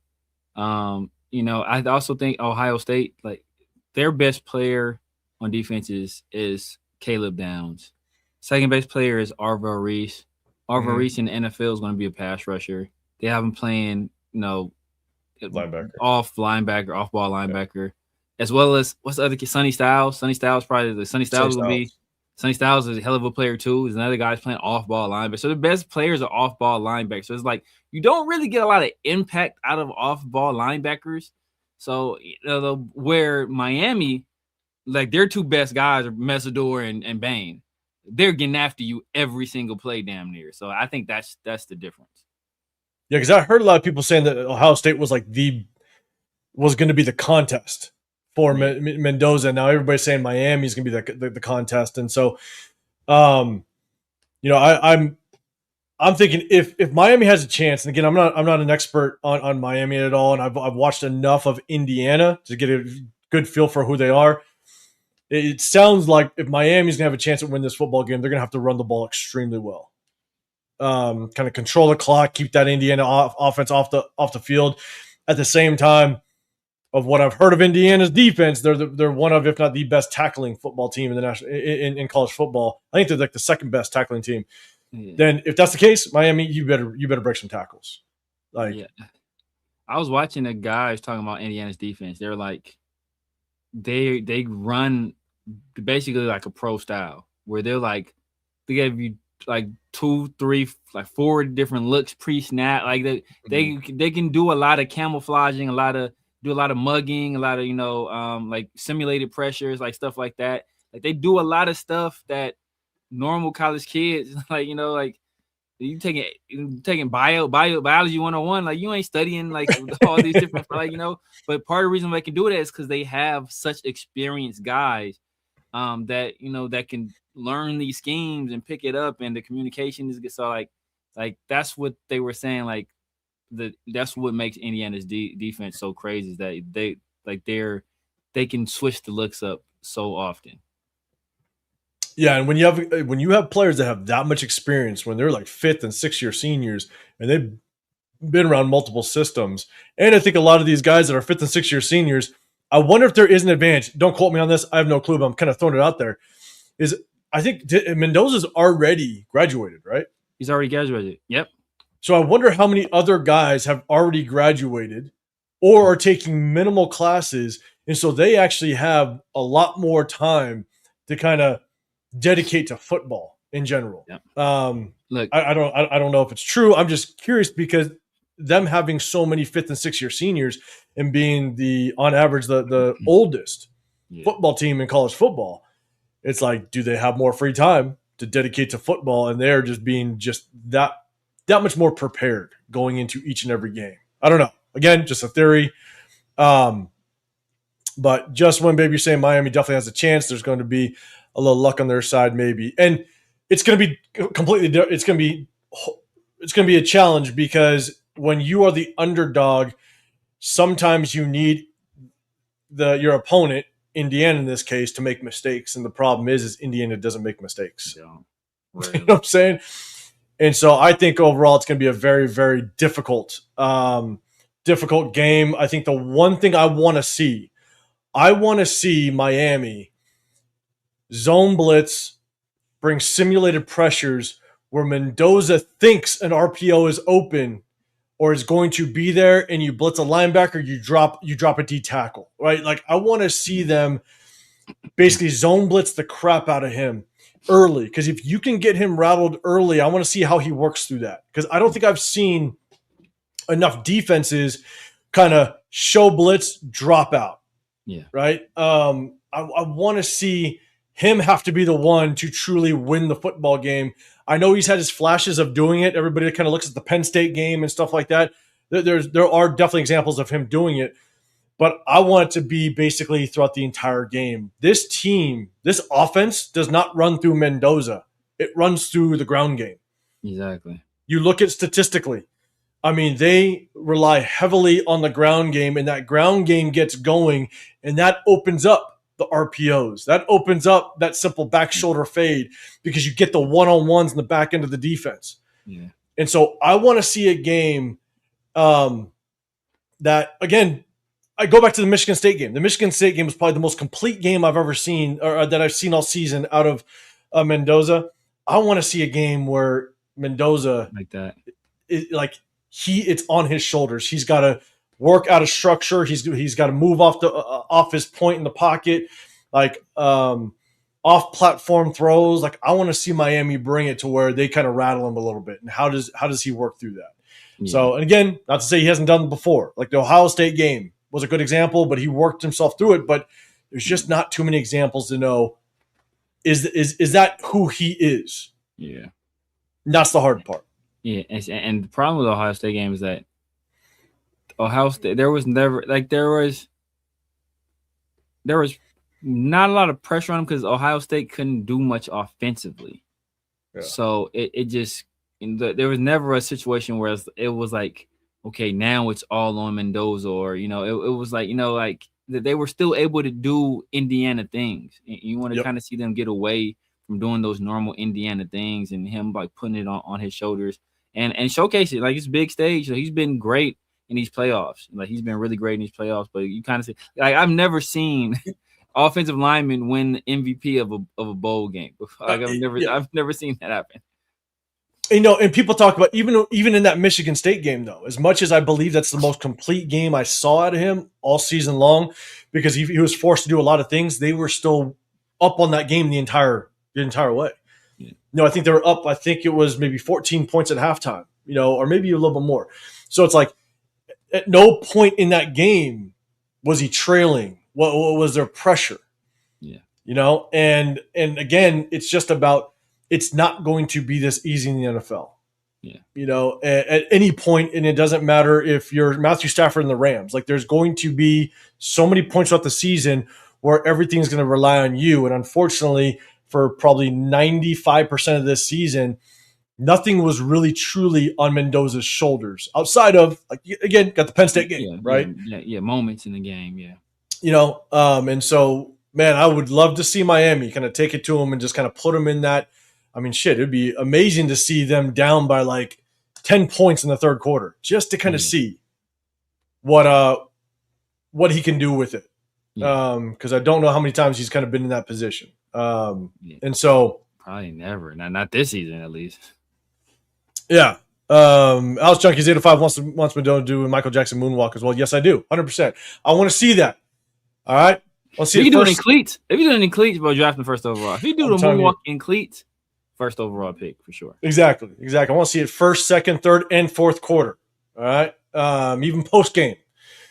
So, LS, man, if you could bring one or Mendoza's teammates with him to the Raiders, is it Surratt or Coogan? Is Coogan the other receiver? No, Cooper. It's Becker, Cooper, and Surratt. Becker. Coogan is the offensive lineman. Oh, I have not done research on their offensive line yet, but I will be doing research because obviously I've heard that offensive line is. I mean, Coogan's the offensive line. Got it. Okay. Obviously, that offensive line is doing work over there for them. Again, that offense moves through the ground game. Mendoza, the reason why Mendoza honestly is so comfortable because they protect the crap out of him, so he can play the game with ease throughout the entire game for the most part. So I don't know about Coogan, but that's Surratt kid. I like Surratt. I do a lot. There's a lot to like about the kid, and I know that probably one of the knocks that you're going to get out of him is like he probably won't run a great 40 time. But that's not always the most important. I think that Surratt kid, I got to watch more on him specifically, but he kind of gives me that feeling like he's a very good and sound route runner, which if you're a really good route runner and you understand positioning, that will make up for any 40 time. Yeah. And so I don't know. I gotta look at more at the Coogan kid, but the Surratt kid, there's a lot to like without question. Severe, what's your thoughts on that? Yeah, Coogan's the guy that won he's the guy that won the award, that won the MVP. He's a center. Okay. Yeah, he's the guy that won the MVP for the game against Alabama. But I would say for Surratt, the thing that hurts Surratt is that we have Jack Bech here, and Surratt is a better Jack Bech basically. So it's like for this team, we need like a true wide receiver one. Can Surratt be that? I don't know if he'll ever be like a true wide receiver one at the NFL level. But he's a guy, man. He runs good routes, like understands body positioning, has really strong hands. Like I think he's a very quarterback friendly type of receiver. I don't know if he'll ever be a number one receiver though. Like that's the problem. And I think the Raiders, they need like a true, legit number one receiver in the NFL. Which is so hard to like evaluate because you got guys like Cooper Kupp. You know what I'm saying? Like guys that don't blow away the 40 time and stuff like that, which it's so hard to kind of evaluate those guys that don't have the massive numbers that bring with them. But again, it's looking at going, man, like if you are a very good route runner, you understand spacing, you understand how to get positioning, you understand when I talk about route running, it's like you understand how to set up the corner, the safety, the defender that's on you to flip their hips and then you break, like those type of things. If you got that, you can find yourself a damn good career in the NFL. And Surratt's a 0-star recruit. So when people are talking about stars or who has more stars and they start, he was a 0-star recruit. Yeah. And he's going to be a second-round pick most likely. And I've heard a lot of people, and I'm glad you kind of bring that up, and this is going to be kind of like the last thing I'll say with all this is people are talking about how what Mendoza is doing with like the least amount of 4- and 5-star recruits. Yeah. And my thing is that I don't necessarily I can't say, look at what Mendoza is doing with these guys when you have an entire team with the least amount of 4- and 5-star recruits and they're playing at the level as an entire offensive unit that they are and defensive unit. That is like 80% coaching. Yeah. I mean, that's Cignetti being able to turn these guys, the coaching staff, coach these guys up. Yeah. And turning them into a national championship football team. Like it's not about what Mendoza is doing. You'll give him some credit, but I give it the credit to the coaching staff being able to actually get these guys to that level of play, at least. Yeah. I mean, because people want to have it both ways where they're like, oh, he doesn't have any 4- or 5-star recruits, so that makes him so good because he's doing it with lower star guys. Like Mendoza was a 3-star recruit. So are you telling me that Mendoza is not that good because he's not a 5-star? Like, so you can't have it both ways. Like people are, Joe Burrow, he had Jamar Chase and Justin Jefferson. Like according to ESPN, Jamar Chase and Justin Jefferson weren't 5-star recruits. Jamar Chase was a 4-star and Justin Jefferson was a 3-star. You know who was a 5-star on the team? Who's the guy we had? The guy that went to is it not DJ Chark? The other one, the guy that got, I think he went to Carolina as a 2nd-round pick. Dang, I always forget his name now. But we had him for a little while. But he was the 5-star. Jamar Chase was a 4-star according to ESPN. Justin Jefferson was a 3-star. So I mean, like the stars aren't the end all be all. No, because I know a lot of people are kind of hanging their hat on the fact that Mendoza is doing this with the least amount of 4 and 5 Terrence stars. Marshall. There you go. Thank you. Terrence Marshall. Yeah, got it.